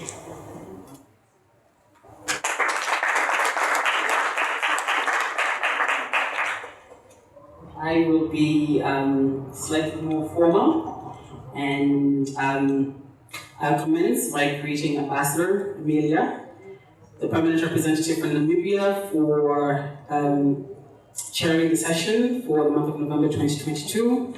Excellencies, my dear colleagues who are in the Peace and Security Council, Ambassador Bankole Adoye, I really don't know who's in the room and who's not in the room, but I'm sure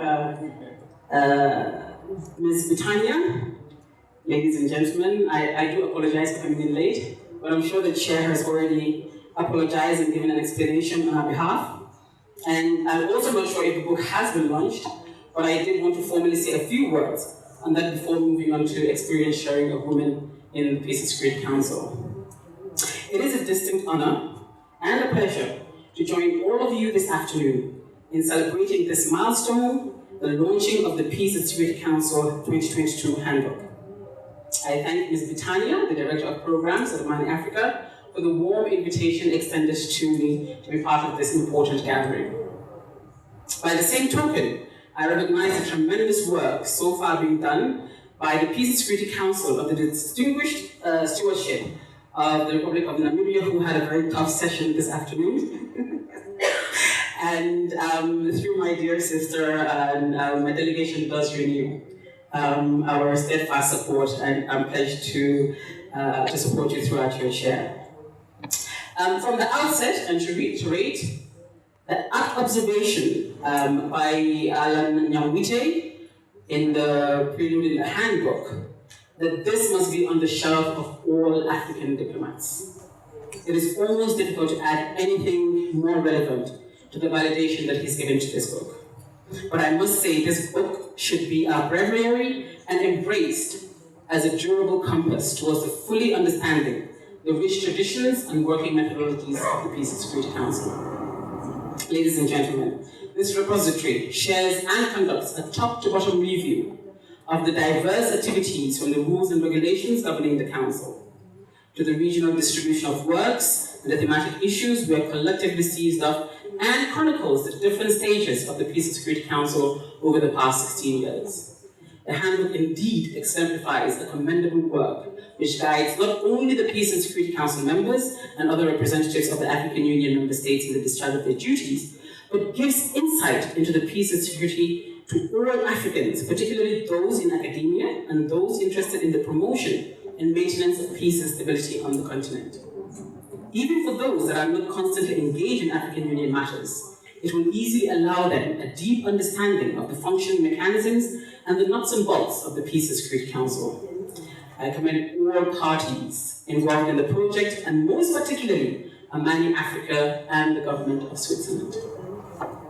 It is an initiative that exemplifies our shared commitment to pursue the goals of strengthening the inexorable nexus between sustainable peace, security, and development in Africa.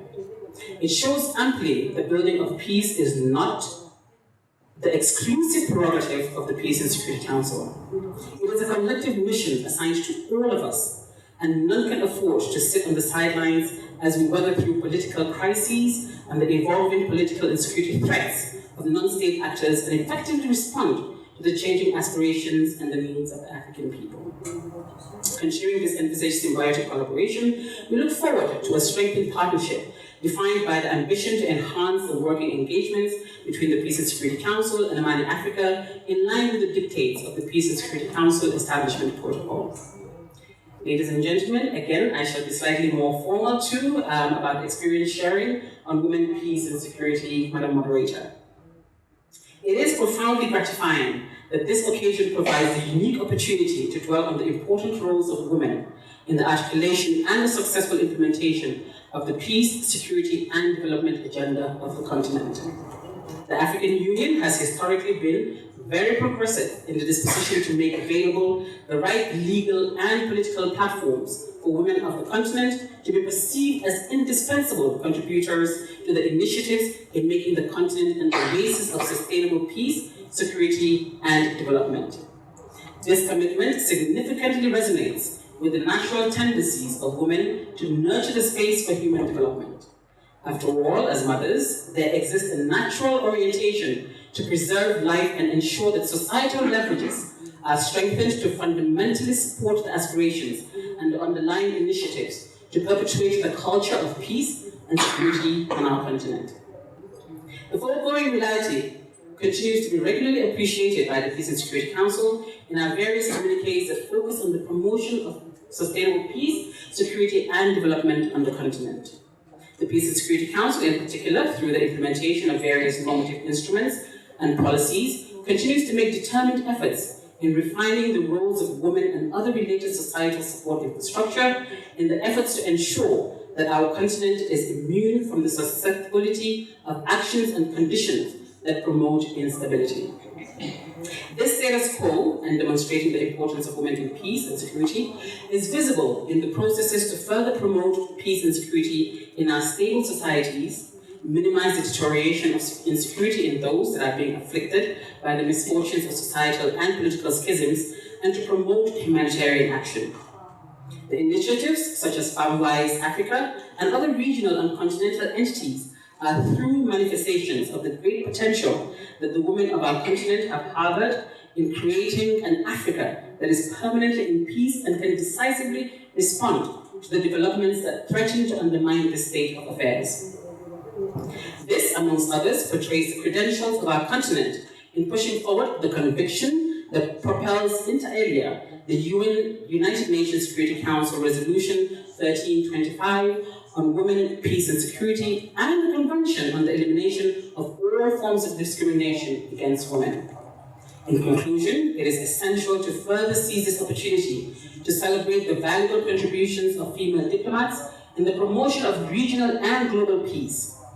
The members of the Peace and Security Council, to a larger extent, and the Permanent Representatives Committee offers the right caliber and delicate mixture of experiences and professional expertise to enrich the viewpoints of our union in finding solutions to the critical challenges facing our continent.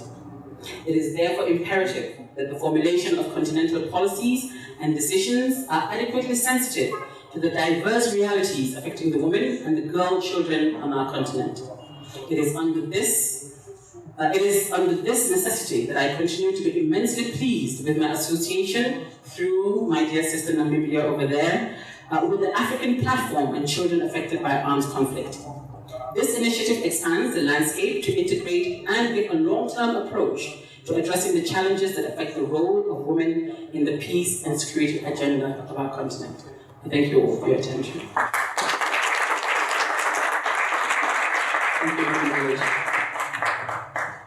Thank you very much, Ambassador,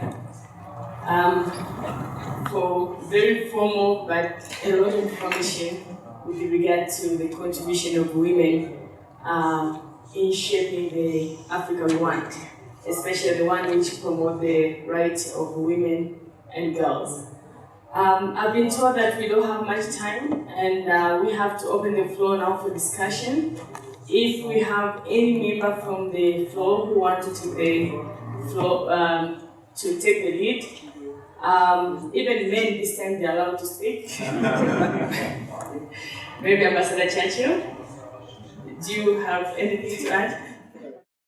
I first of all want to give tribute to my sisters in the Peace and Security Council for their wonderful work they have been doing, and we have been putting the issues related to women on the Peace and Security Council agenda.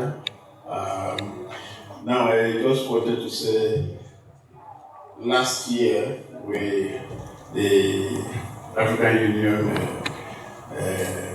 raised the issue of positive masculinity, and so we are taking it very seriously. I know the president of the Democratic Republic of the Congo, His Excellency President Tshisekedi, is a champion of that particular area. So it's just to say that we are there for the women, and we are also making sure that when it concerns peace and security, they play an active role.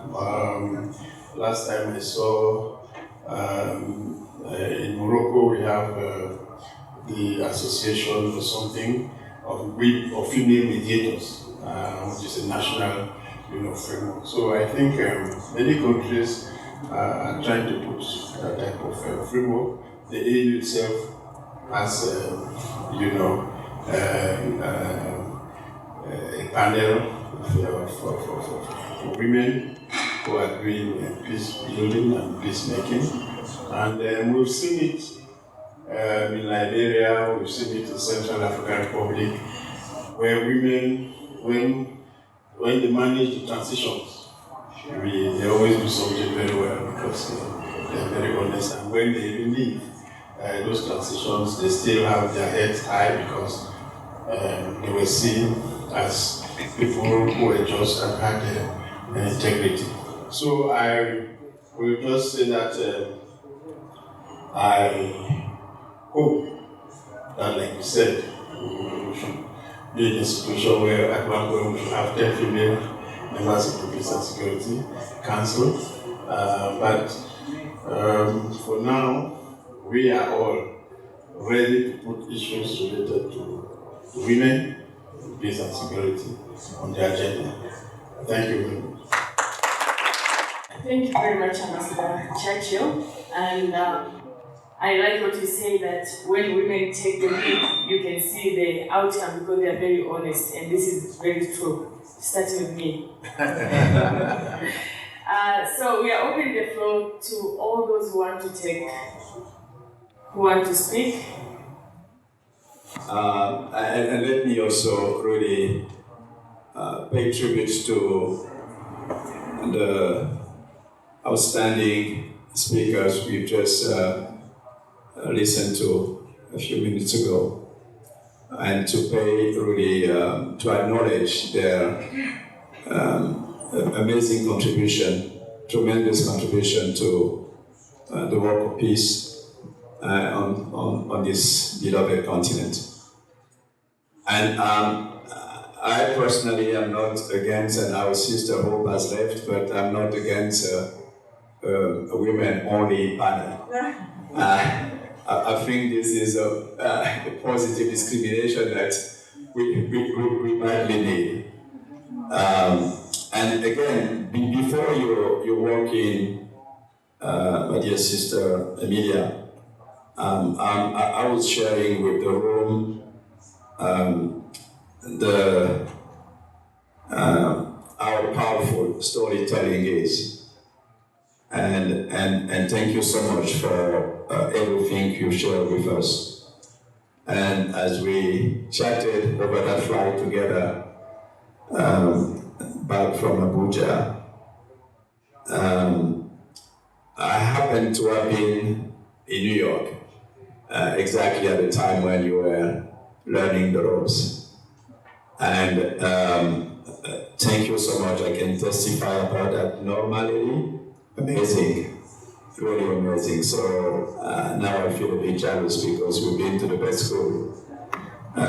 Norma really deserves our acknowledgement, and she's done a tremendous job, including mentoring ambassadors like yourself. And I also have something else in common, even though in my situation is a bit the reverse situation. I grew up in a house where women were not only many more in numbers, but indeed they have a bigger say. And in my house, I always feel for my son and myself because we are in minority. And we do have powerful ladies around us who are true leaders and who I admire immensely. And I cannot therefore imagine a world without women having the fullest potential put at the service of all of us. So thanks also for this. Maybe I should do some advertisements for my boss again.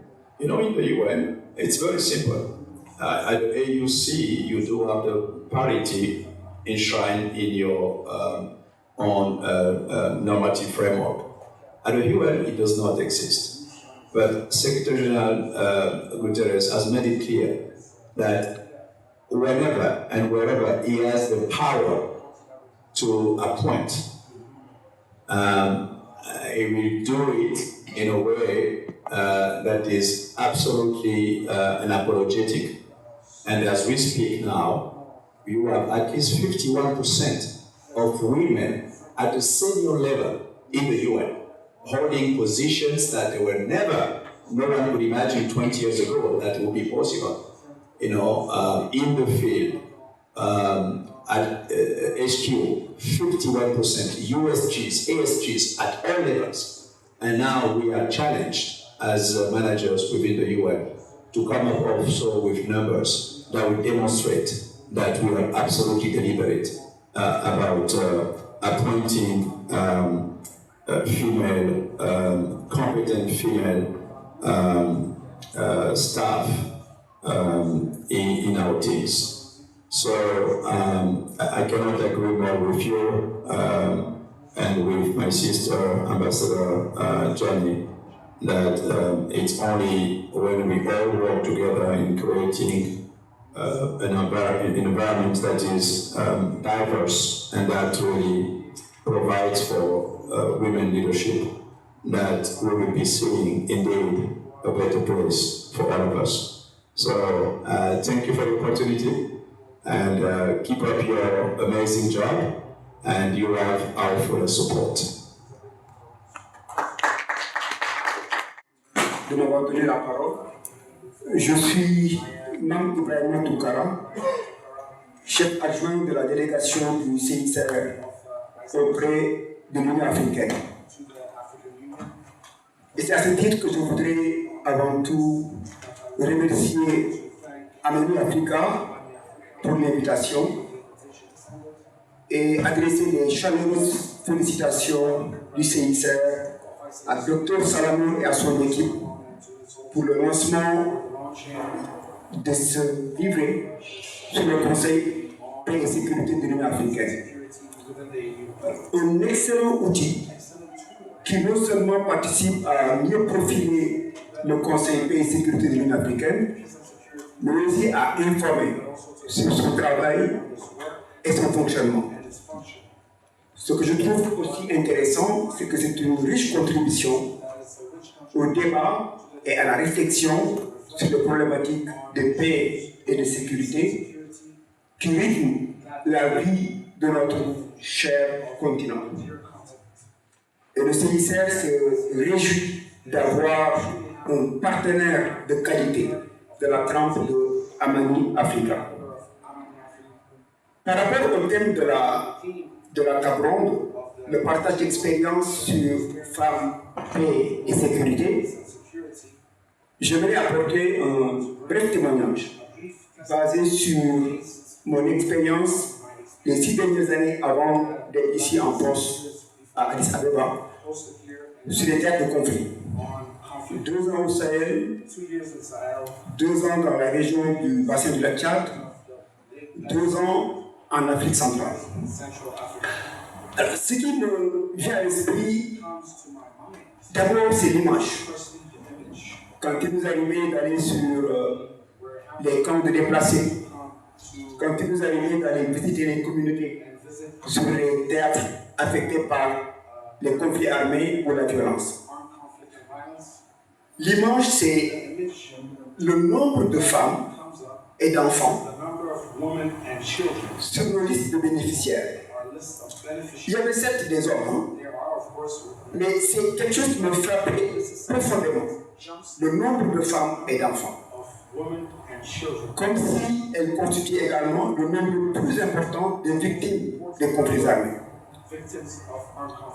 C'est le premier souvenir. Le deuxième souvenir, c'est sur la base des discussions, des échanges que nous avions avec ces femmes et ces enfants, il me semblait personnellement qu'elles portaient de façon particulière le poids de la souffrance humaine.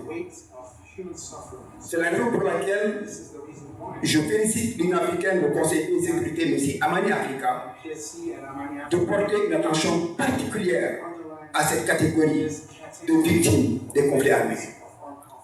Que ce soit dans le cadre de la protection, en rapport avec le respect du droit international humanitaire, mais pour nous également aussi humanitaire, dans nos approches, dans nos programmes, pour adresser de façon efficace les besoins humanitaires auxquels les femmes doivent être confrontées. Je vous remercie de votre attention. Powerful message you have just conveyed, and I want to add to what we just said. The Peace and Security Council, when they take a field mission, they always try to see, to visit the IDP camps or refugee camps. And the number of refugees or IDPs, you see most of them are women and children. So you have a very valid point that we have to consider this kind of group, like is the most affected group when there's a conflict. So now is the time for a female intervener, and probably is that the lady there? Yes. Hi everyone, Hani Wahila from Crisis Action. Thank you panelists for ambassadors for this engagement. I guess, my reflections on this event is around the mentorship between women in leadership and those that are rising leaders. So as a person who is aspiring analyst in African politics and the AU, something that I'm interested in engaging is there a mechanism for women leaders to have an olive branch to younger leaders that are rising leaders, and I don't see that within the AU. And then another thing that I was actually thinking of is there are a lot of activities up on the ground where there are women that are doing a lot of work on peace and security issues, but I feel that a lot of the times the AU is very national and international and doesn't really look at grassroots level work. So then how do we bridge that gap? Yeah, it's just a reflection. I'm not sure in terms of questions, what can the AU do to bridge that gap between women leaderships and those that are aspiring leaders, but also how can we bridge that gap between local leadership and national, international leadership? That's all.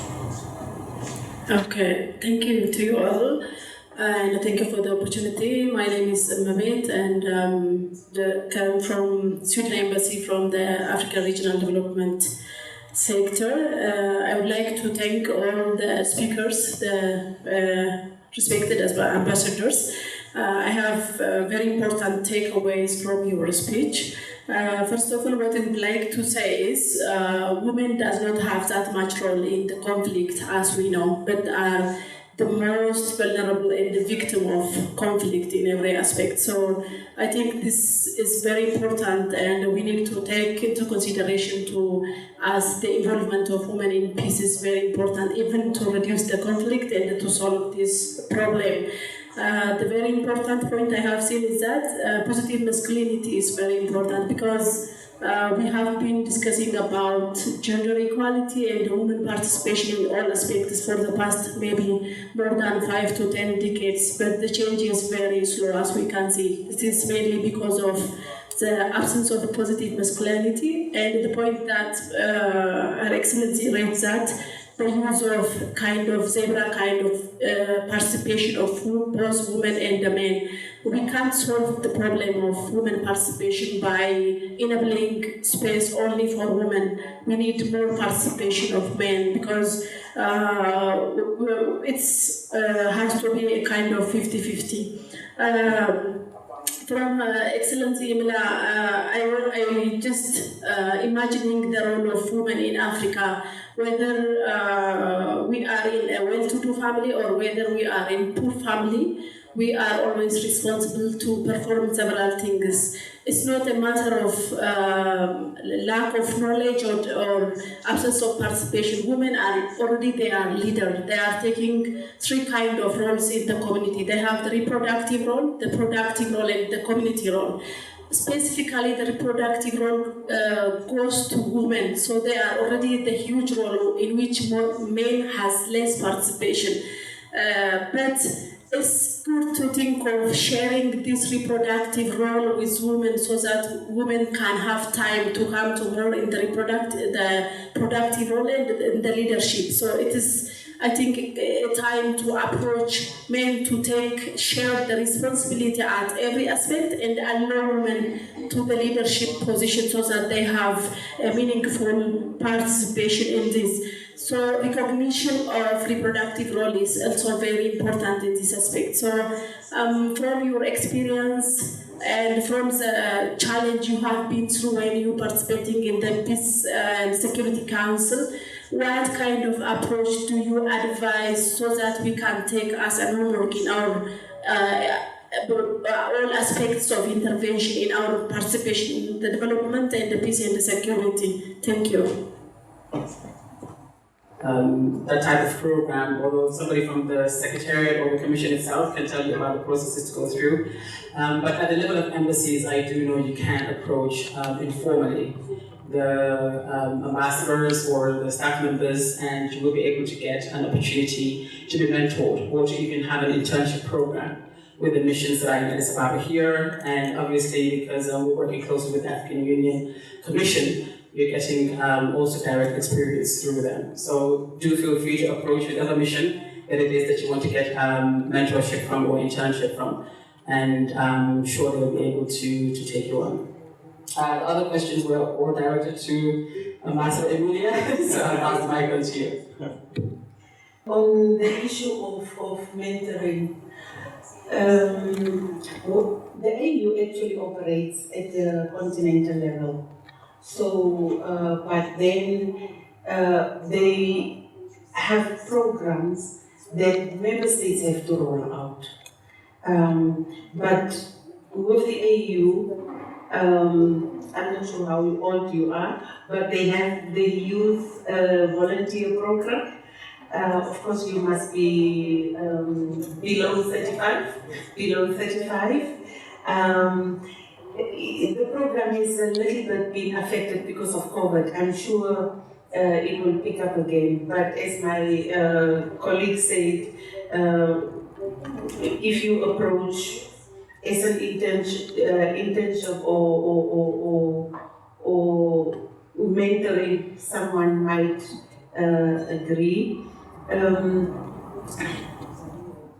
Doing mentoring while you are at the mission is a little bit difficult. Even if I want to do mentoring, it's the program is just not providing you the space to do so. So that is what I wanted to say. Now, on there are a lot of grassroots women organizations actually from NGOs.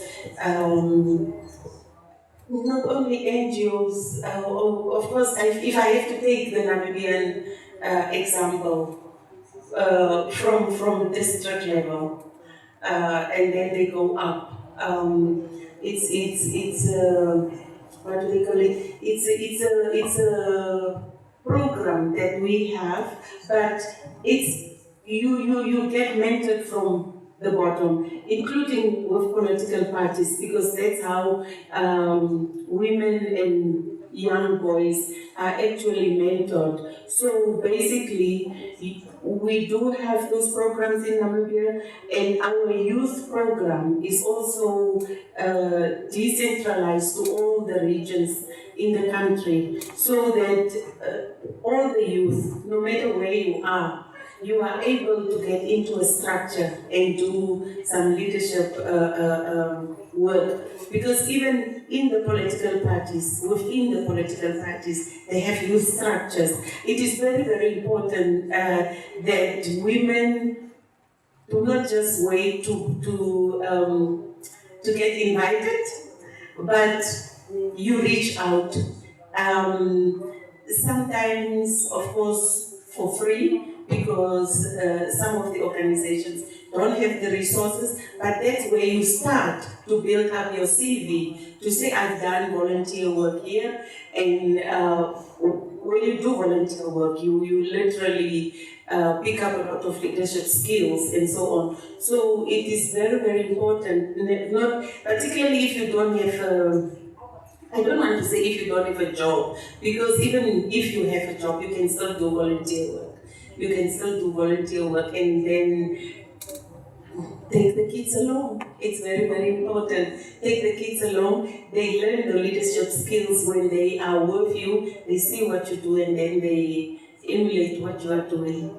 I hope I've answered your question. Thank you. I think he said his name is Ibrahim.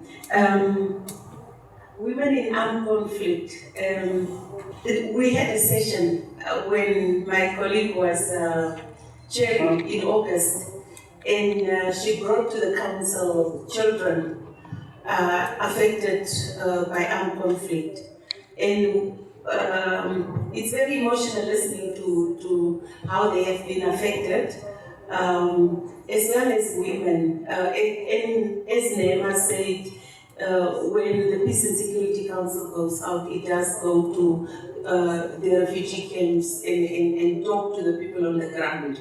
It is always important to talk to the people on the ground, because then you get the information, you understand what they go through, but most of these assistance that they need require a lot of resources, and it's very, very difficult how to get them out there. But it is important that countries, when they have refugee camps, they can also put in place programs. And I'm sorry, I'm using Namibia a lot because we had the Osiri refugee camp in Namibia, and because we are signatories to all the UNHCR conventions, we were able to even allow the refugees to get the Namibian citizenship because they didn't want to be repatriated back to their countries. For instance, we have Angolans who have become Namibians, we have people from the Democratic Republic of the Congo who were in the refugee camp. So literally, it really depends on the programs because UNHCR have got all these programs that assist, but it all requires resources. And sometimes it's resources that are also coming from the private sector, depending on how people really do campaign and take this out. And allow them also to get education and so on, because as Namibia we have invested so much at the Osiri refugee camp, where we have a clinic, we have a school, to make sure that they don't get left behind. So those are type of issues that can happen, and the camp now is very small because some people have been voluntarily repatriated when the situation in Angola became conducive. Some decided to go back, some decided that they will remain in the country, and it is just to make sure that they don't live their life in refugee camps. It's not an easy one, it's a costly exercise, but yeah, with partners, I think with partners in the UN, we were able to do that. I thank you. Thank you very much, Ambassador, for this good insight.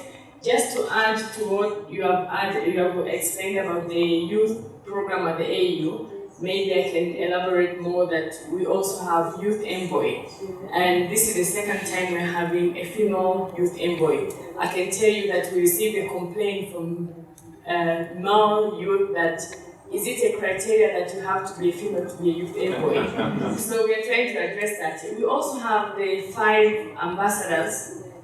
They call it 5 youth ambassadors. They come from the geographic 5 regions of the AU. And out of 5, 3 are women.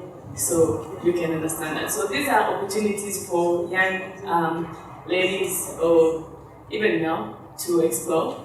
But today we are talking more about women. So thank you very much, Ambassador. And I think we can continue chatting outside. I'm handing over to Britannia. And once again, I have to thank you very, very much. You have been a very good supporter to the PSC Secretariat work.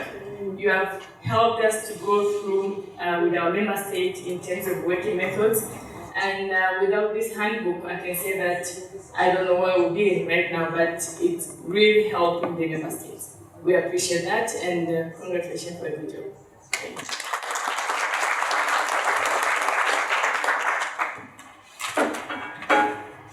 Thank you very much, Nema.